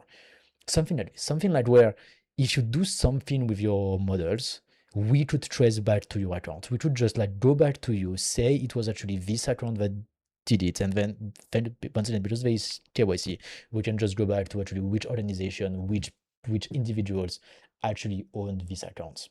I think that would be the next step, which would like make the entire thing safer. Let's say maybe all of that would be driven by the International AI Agency, so Right. that could come in a package, right? Like they do the Chinese ban, KYC plus the International AI agency to actually create, some sort of group of countries, like the UN, for example, like something similar to this, where like a group of countries agree to participate into this safe AI thing, and then to be inside of that, you must have all of your own models with this fingerprint system, and so now we can actually know what's going on into AI and what are people actually doing. Yeah, Once again, but again, yeah. someone's going to have to Mhm. control that. So you're going to For have sure. this international whatever agency do this stuff. Mhm. And I think that we've kind of, unfortunately, I think the globe has kind of lost faith in these international agencies. I actually, that's a good point. Yep. Yep. Yep. Yep. Yep. You know what I Yep. mean? So I'm not saying Mhm. that it's not a good idea. I do think it Mhm. is. And if this were 10 Mhm. years ago or 15 years ago, Mhm. I think we'd already The game have that individual. agency because Mhm. we Yep. know that there is some danger associated with building these models. Mhm. Or at least that's what the big model builders tell us, that it's too dangerous. Mhm. Um, Mhm. but I just think today, like that's just not a possibility. Yep. Yep. Yep. You Hello, know what I'm saying? Jan. I'm not saying Thank it's you. Yep. never going to be a possibility, but I'm just saying, Mhm. like today, Mhm. That's it true. feels like Mhm. there's more conflict being built than there is concessions being made. Yes, no, it's true. It's true. I completely agree with you. And hello, Jan. Thank you very much for joining us today. But yeah, no, I really agree with you. Like, I'm just really thinking in terms of like, okay, how logistically that could, that could actually help to the problem, right? How would you make, the marketplace, AI usage, the companies, the users, like the entire ecosystem safer, I would say, and also like more, like less prone to thieves, to thievery, less prone to cyber attacks and all of these things. But yeah, then the implementation itself, I don't know like how that can work, right? I don't know how we can get to something like this. But once again, like if they are properly motivated, maybe there's some people who are going to find solutions. Yeah, and I want to say this too, Martin, because one of the things we haven't spoken about is like, why would these 200 startups and other entities get together to write this mail to the administration? And part of the reason why is because they don't want to lose the economic advantage that using For these sure. open weight models gives them, right? So So because it changes their margin calculation as well, and particularly from a startup perspective, but again, even from a big institution perspective, anything that sort of cuts into your margins, Mhm. if the competing product is good enough, this is one of the things we keep talking about, right? You're going to use that good enough one if the price point is so far away, is Mhm. 6 times cheaper, 8 times cheaper, 10 times cheaper. You'll deal with good enough Mhm. to protect your business, to protect your business margins. Yeah. Yep. And so margin is one side of the story. The other side is all the new capabilities that OpenAI actually gives you. Yeah. Fine Yeah. Because you can then tuning, fine tune data it yourself, all that sovereignty, stuff. Yeah. like on-prem AI, like Yeah. on the Yeah. device maybe tomorrow. Like there's a lot of advantages. I think there's really these two things inside of it. I don't think it's only a price thing. That's my No, point. no, no. Because I don't Oh, think this like is the first thing I yeah. was about to talk about, but Yes, yeah, go yes, ahead. yes, yes. I don't think there's only price. Hmm. And maybe actually in the chain of the most important thing from a company standpoint, I don't think price comes on top. I think data sovereignty, security, I would say comes first. If they can fine tune and all of these things, I think that is actually the biggest advantage that they have, even if it's slightly more expensive than using the API from So OpenAI. that brings up another question. It's like, what kind of security risks are unique to or specific to the foreign open weight models that Mhm. wouldn't exist otherwise, right? Because there are plenty of examples of like Facebook violating like all of their data policies, I mean, of yeah, yeah. Palantir just doing like crazy stuff Mhm, mhm, by doing surveillance and all this other, you know what I mean? So it's like, mhm. That's true. who's really at risk and what are the risks? And again, it could be a rhetorical question. I don't know off the top of my head. I can guess, if they're worried about spying and stuff like that or stealing data. But like that didn't stop Meta from doing it, Mhm. right? So what are the risks? Like, is Yeah, it just because they're foreign and we're like anti-foreigners now? Like, do you know what I mean? I mean, the real risk is OpenAI and Anthropic losing tons of market share. That's the real But economic that's the real value. risk, though, right? Yeah, that's. But there's no security risk, I really. I mean, mean, there is a security risk, but like it's no different. is I there a don't. God. security risk of selling BYDs in the US, right? Like, I think that's Oh the yeah, same very type of. dangerous. I think that's the same type of questions, right? Like, it's much more political than it is techy, I think, right? Like, it's much more political. It's also economic. We're not going to repeat everything we said like for almost an hour now, but at the end of the day, I think the only reason to do that is to protect OpenAI and Anthropic. But if that happens, there will be a big cascade of events to actually happen after that. It's not going to. It will come in a big package. Martin, can you just look at the price of Tesla today, TSLA? Oh, I think Tesla is like going down so much now. Just today, something's happening. I want you to look at it. Okay. Oh wow. Okay. It's down 14% today. And if you click on like the 5-day chart, look that line looks like. Yeah, it's like almost flat, and then boom. Boom. Yeah. So the entire like Elon Musk infrastructure is getting killed. I mean, is also Tesla like so overvalued as well? Oh Not my like God. absolutely insanely crazy overvalued too, since like a long time. It's down over 50. It's down almost 16% just in the last 5 days. And most of it is 14 point something percent just today. Outside the scope of this conversation, but I think it's indicative of the way people feel about SpaceX as well. And you mentioned BYD. That's why I checked the stock price. And I think you're right. I think there is no real like security risk from allowing BYD. Like somebody's super paranoid if they don't want you driving a BYD. Especially because they sell all around the world, and no other countries is He's so worried many. about it. Exactly, basically just the US who are worried about that. So, Anyway, but so that's why it's much more political. But I think the bottom line of everything that we've said, Michael, so far is like right now the world of AI is really crazy. Huh? Like there is so much more things happening than just the models themselves. I think if you're an engineer in AI right now, like there is just millions of stuff like besides what you actually do, which yeah, is exactly. actually build a product, right? Like it should be the number one priority for these companies, but it is definitely not. There is so No, much other stuff going on. And I would say that 95% of the stuff going on right now into AI is actually not about building the best product tomorrow, right? no. It is completely different. We're talking about export control, KYC, banning the competition. We're talking about like everything else basically, right? That is not at all about like getting the best model out there, But right? So interestingly enough, Martin, like Google used to make the case because I was just thinking about like, are there other examples of big American companies doing something from an open source perspective, not an open weight perspective? I'm saying open source on purpose, right? Because Android is open source, yeah. Anybody can use it, anybody can have it. And what it did was it made it made Android like the most used operating system for phones in the world globally. including in Asia. Yeah, but just including in the whole world, but definitely in Asia for sure, right? Because Samsung uses it, Oppo uses it, Xiaomi, I think like all these companies use some kind of fork of Android, which is perfectly fine. But then it surprises me that these models will not go open source because it's definitely benefited Google at some level. Yes, for sure. Anyway, But sorry. yeah, feel Before we free to go, let Martin, do you want to talk about AMD? yes, and also like feel free to let us know what you think, Jan and the other people in the chat. What do you think about this idea of KYC? I really wonder, like what's your opinion? Would you be happy about it? Would you don't care about it? Like, feel free to let us know what you guys think as well, and we can talk about AMD. I don't want to use a passport, Martin, as my identification for being able to log into Anthropic. And part of the reason why is because the chip in my passport's broken and I can't use it to validate anything. So you will be in the category two, people who need some special attention, and that take you 2 weeks to get your account approved. Like, I can't even get myself validated on LinkedIn because it won't work. And even though I ask LinkedIn for their help, yeah. they won't help me. They just give me the middle finger. Anyway. No, but it is going to create some yeah, some issues. I don't know how they're gonna also like manage the company side. Like if you have a company, you want to give access to 1,000 employee of yours to Claude, like how does that work?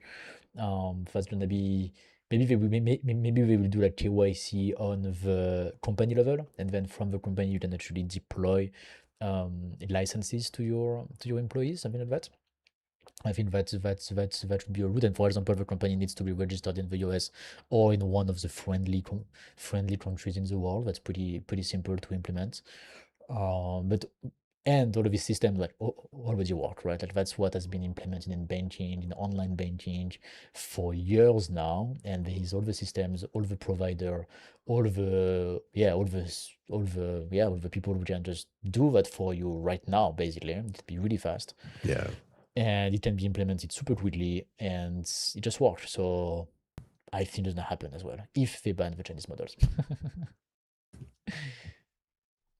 I just don't see it happening over time.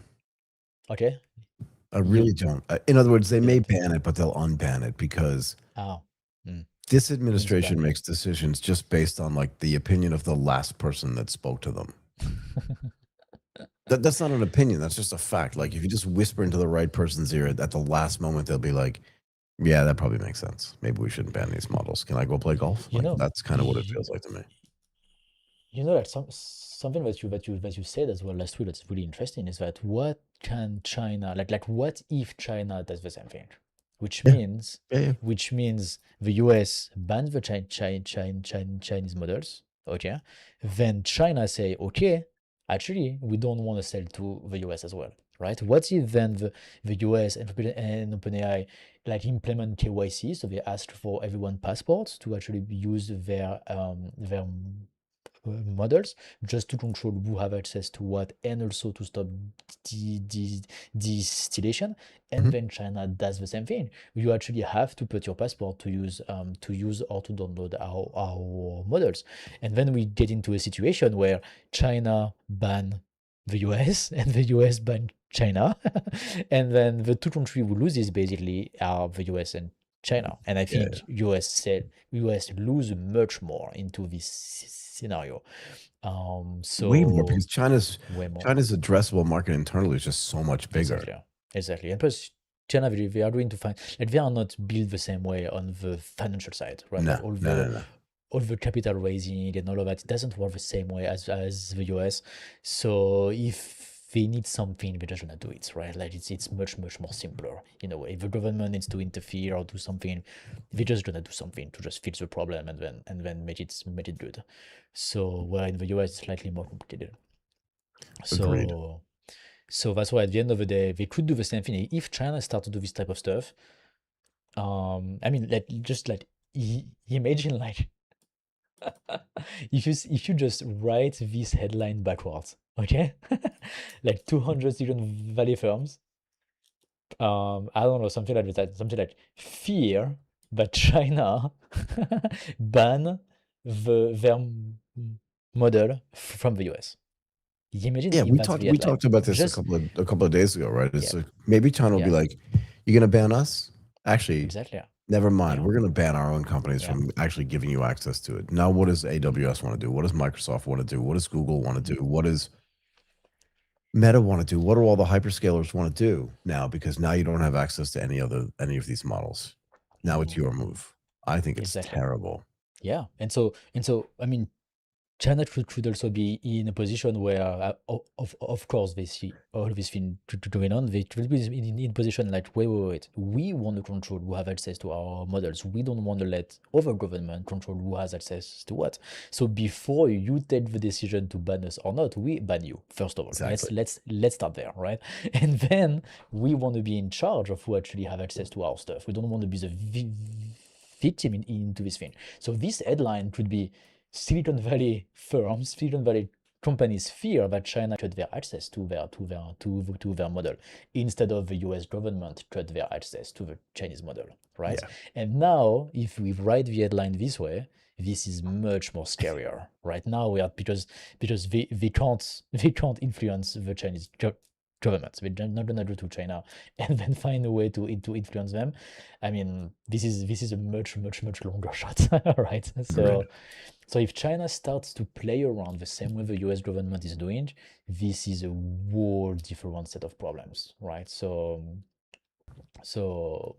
thankfully China isn't playing around like the US government does yet. Not Yet. yet, but there's no reason why they couldn't retaliate. We talked about this before. So I think so you talked about my access actually in the US government. I will give you some access with the Chinese government. I'm talking to them daily, and I'm so sure you are. and so they tell me right now they are assessing the actual capabilities of the AI model builders, so the AI labs. They check like, okay, if you stop distillation tomorrow, can you keep going? Can you build the same GMK3 by yourself with no distillation? That's the one question they asked to DeepSeek, to Minimax, to everybody, and they say, okay, if you're sure that you can keep going by yourself, and we are not having any problem, if we don't have access to the US anymore, then we can just keep going on our own, and then we can just ban them, and then let's just be the best in the world, basically. Yeah, I mean, Martin, there was a time, right, when China was just like stealing Microsoft Windows updates, and they just stopped doing it because they just built their own stuff. I don't know. Yep. Yeah, but yeah, so that's all. Let's see. And yes, Jan, I completely agree with you. More skeptical about the KYC. But yeah, if it's necessary, once again, we are not criminals, so I don't think this is a big problem if it's really necessary. That's also how I think about it. Okay, let's just spend a few minutes, Martin, talking about AMD. Yeah, let's do it. So AMD is making a huge strategic bet on Anthropic, and I think the reason why I want to talk about this is just because different names, different day, but same story. AMD's agreed to supply Anthropic with up to 2 gigawatts of AI infrastructure built around its next generation Instinct MI450 accelerators and Helios rack scale systems. They want to provide like access to a full stack to Anthropic, which Anthropic needs compute, right? And the first gigawatt is scheduled to begin deployment in the first half of 2027. And the commercial value of this could reach billions of dollars. And AMD will also invest as much as $5 billion in Anthropic, which Anthropic is just going to give back to them under the table to pay for all this stuff, right? And the funding, it says, apparently, just in the stuff that I read, was that the funding is now actually tied to the deployment milestones, which makes a certain amount of sense. You take our stuff, we give you money, you give us the money back to pay for that stuff that we're giving you, is what I think is happening here. And obviously, the agreement gives AMD kind of a leg in to one of the most important customers in frontier AI. Because what they're trying to do is, they're trying to figure out a way to compete with NVIDIA. Yeah. I mean, you can tell me what you're highlighting there in a second, but apparently Anthropic's going to work directly with AMD on engineering and infrastructure planning. And Claude will also be used inside AMD's development processes. So it's going to be this circular thing of, you give us, you agree to buy our chips, we'll give you money, you can then buy our stack. And to develop all of this stuff internally, we're going to use your models to do this. So again, Martin, it's all starting to feel like, that 100 pounds or 100 euros that goes to the bartender, and then, to the pub owner, which then goes around in a circle until it gets back to him. No one's made any money or lost any money, but everyone's bills have been paid. Anyway, what are you thinking? What were you highlighting? No, so what I'm thinking is that it sounds like this. It sounds like OpenAI and Broadcom, doing the partnership last year. I just checked, it was in October 2025, and that ended up in being Jalapeno, like the chip that OpenAI announced like a couple of weeks ago, right? And so I think this is, I don't know if it's exactly this article of this announcement, because I just found it really quick. Yeah. But I just wanted to just highlight the fact that OpenAI and Broadcom are working together to build this chip, Jalapeno, that they announced. And so now looks like AMD is doing that with Anthropic. So I think similar type of Yeah, because they also of made thought an process here. investment as well, right? They also, Yes, in yes. the development of this chip for OpenAI, they also announced that they're Yeah. going to make an investment in OpenAI as well.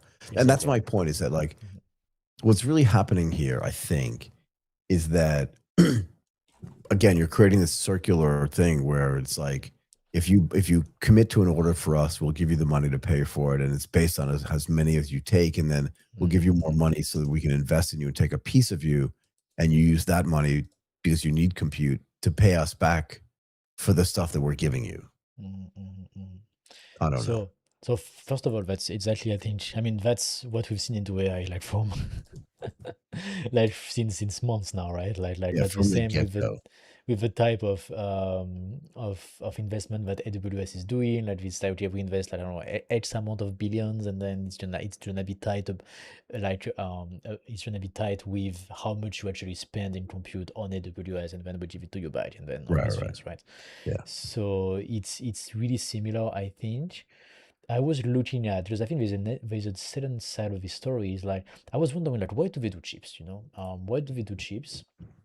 Because, and maybe that's because that's the easiest thing to do. If you have a model and you want to optimize inference, and AMD's or NVIDIA, like product line as of now just isn't fully optimized for your own product, then you do a deal with them and you say, actually, we are going to design something new just for you. Just for you, And yeah. just for you, that's going to optimize your product and your delivery of your product, right? It makes sense. Like if you build a car and the tires are not exactly what you want, and you build enough, then you go to the tire manufacturer, and you ask them for a few changes to actually make your car better for your clients. It makes sense, I Right. think, to me. So I think this is the same type of situation here.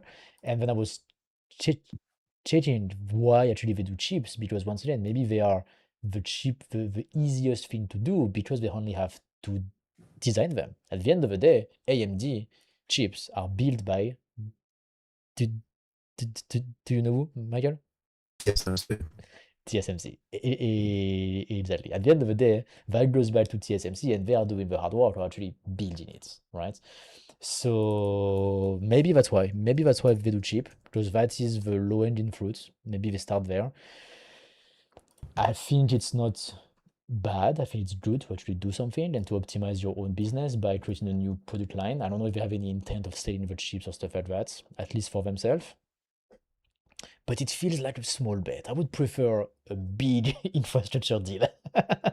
Uh, What would be bigger though? I mean, Anthropic buy this company for $50 billion, and in the process acquires 10 data centers all across the world. You're just so stuck on this. I know you're That's so the stuck on headline this. I want. That's the headline I want. Then I would be okay. Now I'm bullish again on Anthropic. I don't think they have a chip problem. I don't think they have any bigger problem than the compute itself. They need to acquire a compute company. They need to acquire. I So don't know how they do maybe it. they should buy Rack Corp. Maybe we need to get Ex- Lawrence back on the phone again exactly. and have them communicate, like set up some meeting with him Exactly. Let's do that. And let's take and ten Anthropic. percent of the transaction. That's very important, because we gave them the idea. We made the intro that we are doing a lot of things, so we deserve our 10 to 20% commission to make the deal happen. But yeah, I think chips is good, but I think they have much larger problems. First, of business models and So you of don't so you compute. don't think that like having access to AMD's infrastructure really changes Anthropic's ability to I don't think compete? t- You don't to think just me. building the chip? I think to me it's good. It's an incremental benefits. It gets better. It's true. But it doesn't fundamentally change the main problem, which is, first, they don't have enough compute of their own business. And second, they, in case tomorrow they go open weight and all the things that we have said happen, at least if they own the compute, they can sell the compute to somebody else and they can survive this way. They don't have a plan B. Right now, they don't have a plan B at all. And this is what it's so cool in the Meta cloud offering, what is really cool in the SpaceX AI also, in infrastructure of offering that they have, is that they can do everything. Like same for AWS, that they can do everything. They are involved into everything. So whatever works, they can be involved. That's not the case for OpenAI and Anthropic. If tomorrow they go open weight and they just become a guy who is hosted on AWS, basically, the value of their company is going to be much less. So that's why I think, right, they still have some money right now, thanks to the last fundraise. If I was the CEO, I would bet everything all in on just like buy the data centers. That just like buy any solution, just like buy a company, build it yourself, go to Mexico, go to Thailand, do something, but get in the data center business somehow. And then that's your highest chance to still be here in 10 years. Like if we look at how Anthropic is still here in 10 years, it's going into compute as of now with the information that we have. I think if they don't do that, I think it's still super, super dangerous for them. So I'm going to say something again, really Yeah. controversial. Go ahead. I think these companies are going to figure out how to operate without having to build more and more and more data centers, because they're just going to get more efficient over time. The models are going to get more efficient. They're going to be able to, because through compression and on device and all this other stuff that other companies are working on, that even if you have a 6 trillion parameter model, it's not going to require the same level of compute as it does today, because it's just going to be way more efficient. And you're right, in 10 years, the chips are going to be way better and built specifically for inference or specifically for training. And because of that, they're going to require less power. Right? Think about Apple's chips today that sit in their laptops and their desktops. They require way less power than they did before. That's why the battery life is so much better. We can't presume that everything that's happening today is going to be static and that every piece of the value chain is going to get better and more efficient. And if that's the case, and I think this kills the data center and space thing too. And I think Lawrence actually kind of agreed with me on that. But the point is that we cannot be believers that nothing else is going to change and that nothing else is going to get better. Right. So that, I think, is an interesting way to think about this in this context, is that, yeah, if everything else stayed static, then you're going to need these massive, more and more data centers to do this. But as AMD gets involved in the chip business, and Cerebras, and there are a couple of other companies that I can't remember off the top of my head, and NVIDIA, we know Google is building their own TPUs. We know that OpenAI is building their own chip now, Anthropic, you know what I mean? And as all this stuff becomes more efficient, the data centers are not going to die for sure, but they they're so efficient that we need fewer of them than we thought we did. Not fewer than we have now, but fewer than we thought we did. And that's a good idea. But definitely a good idea. And maybe in this line of thought, the chips is today the bottleneck, right? Like maybe when they do their entire stack, they see that they lose so much efficiency, power, and everything at the chip side. And if they optimize the chip, maybe that's actually a low-hanging fruit, which can make it much more efficient soon, basically, right? Maybe that this is where the largest bottleneck is.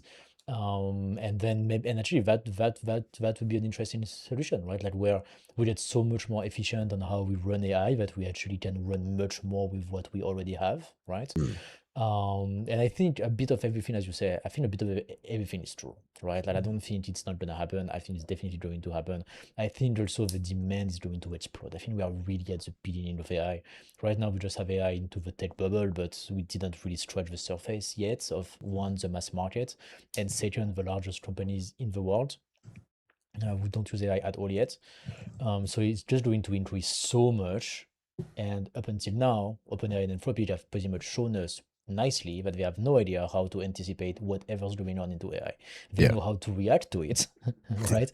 More or less good, but they have no idea how to anticipate anything. And I don't think we are at the maximum yet. We're not even close of the AI usage. It's just going to get increasingly more used, like I mean by massive factors. And yes, I think if the two things happen, more data centers and also more efficient, I think it makes ton of sense. Yeah. Just because I wanted to talk about the chip makers for a second, I just did a little search on Intel's revenue, right? Because they used to be the preeminent CPU maker in the world. But this is what happens when things move on.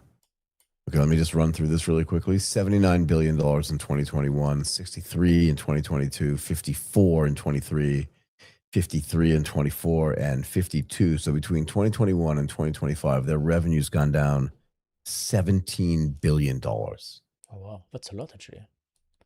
Yeah, it's 20% more, 20 something. Yeah, around 20 something percent. Yeah. And their profit and loss went from $19 billion of profit in 2021 to negative 18, almost 19 billion in 2024, and then just basically break even in 2025. Oh wow. Okay. But my point is that like they had almost $20 billion of profit in 2021, and now they have nothing. And everybody else grew since 2021. That's my point, though. Yeah, everybody else grew. Because everybody else's chips got better, the whole chip market diversified. Intel didn't invest in the right things, and there's no guarantee that like this is going to happen to Nvidia or AMD. Do you know what I mean? Or AMD. Like we don't know what's going to happen. If I had told you in 2021 that AI was going to explode and it was going to require like all this compute power, we may have said Intel's going to win this thing too, but they didn't. And this is why, like, I'm just kind of skeptical of projecting like out where stuff is going to be, particularly because there's so many moving pieces. Yes, true. Yep. I don't know. Yeah, that's true. And that's the thing I think people need to consider, right? It's not just a static. Today's going to have the same sort of technology that we have 5 years from now, but the business model is going to be different. Everything's going to be different, and I think those things have to be accounted for as well. And that's the beauty of the period that we are in right now. I think, right? That we are really so dynamic. Yeah. Exactly. We are really in AI V2 right now, right? Like, and the way we've been using AI up until now, I think is going to change a lot. We are going to have way more solutions, way more offerings, a lot of new things that are going to come in the market. Yeah, we always talk about the same thing, like AI, like Apple AI on device, plus like the fine tuning and the open weight model that we may be able to access on our home hardware, on-prem, maybe cloud offering as well, are going to be much cheaper too. Like all of this is basically being built right now, and we don't know exactly what's going on in the next 12 to 24 months, because once again, who knows what's gonna work inside all of this, or like all of this group of solutions that are being built right now. Okay, Martin. After trading at 110.85, SpaceX is now flat on the day, essentially 115.03, and I think that is the perfect way to end for today. Unless anybody has any questions for us. Yep. If you have any questions, feel free to put them in the chat. But yeah, I think a lot of interesting things going on right now, Michael. Tons, man. The market never stops moving. I don't mean the stock market. I just mean like the market for AI never stops moving and never stops changing. I think this is one of the coolest things that we can cover because it's just so dynamic right now. And there's a changing of the guard also taking place, and sometimes the changing of the guard takes place faster than you would expect. And even if like the newer guard comes in, there's no guarantee that new guard is going to be the new guard for as long as they expect it to be. And I think that was part of the thing that part of the point that I was trying to make at the end of this conversation was like, it's just not static. It's so dynamic, and it's hard to predict what's going to happen. I think let's just look at the last 6 months, right? Like the last 6 months changed everything. Really changed everything. And let's see if OpenAI and Anthropic actually IPO this year, right? I would say the chances are really, really, really low. But let's just wait a couple of weeks or months before we actually like let's say, okay, if this didn't happen. But I think we went from very likely to IPO early 2026 to zero IPO in 6 months, basically, right? Yeah, I don't think it's going to happen. I think the last 6 months were just absolutely insane in the world of AI. The pace of growth have just accelerated like crazy. Like crazy. And I think we are not even close to the maximum pace yet, right? Like I think it's just going to get stronger and stronger. I mean, Michael, the one thing that can change everything is the fine-tuning that's accessible to everybody. Well, so like if you can actually use an open weight model and you don't need the same level of computing power that you need today. Yes, if tomorrow we can fine tune and it works and it's cheap and it's easy and all of the things that we want, that's gonna be a massive. I mean, once again, Apple AI on device, same potential massive changes, right? But that's are like the two, I think, biggest that I can think of right now, idea that I'm the most excited about. If one of them works, it can once again like just redefine entirely what the market look like and how we use AI. It can be very, very big. Exactly. Okay, thank you very much, Jan, as well, for coming and for always being here. Always appreciate your insight and your questions, and we'll see you on Monday. Thank you, everybody, for joining AGTP today. Give us a thumbs up on today's video. As always, subscribe to our YouTube channel if you haven't already done it, and follow us on all of our socials, on X, on LinkedIn, and on Instagram. We will be back on Monday at 10 a.m. Eastern Time. I'm Michael Waits. I'm going to say goodbye for now. Bye bye, everyone. See you on Monday.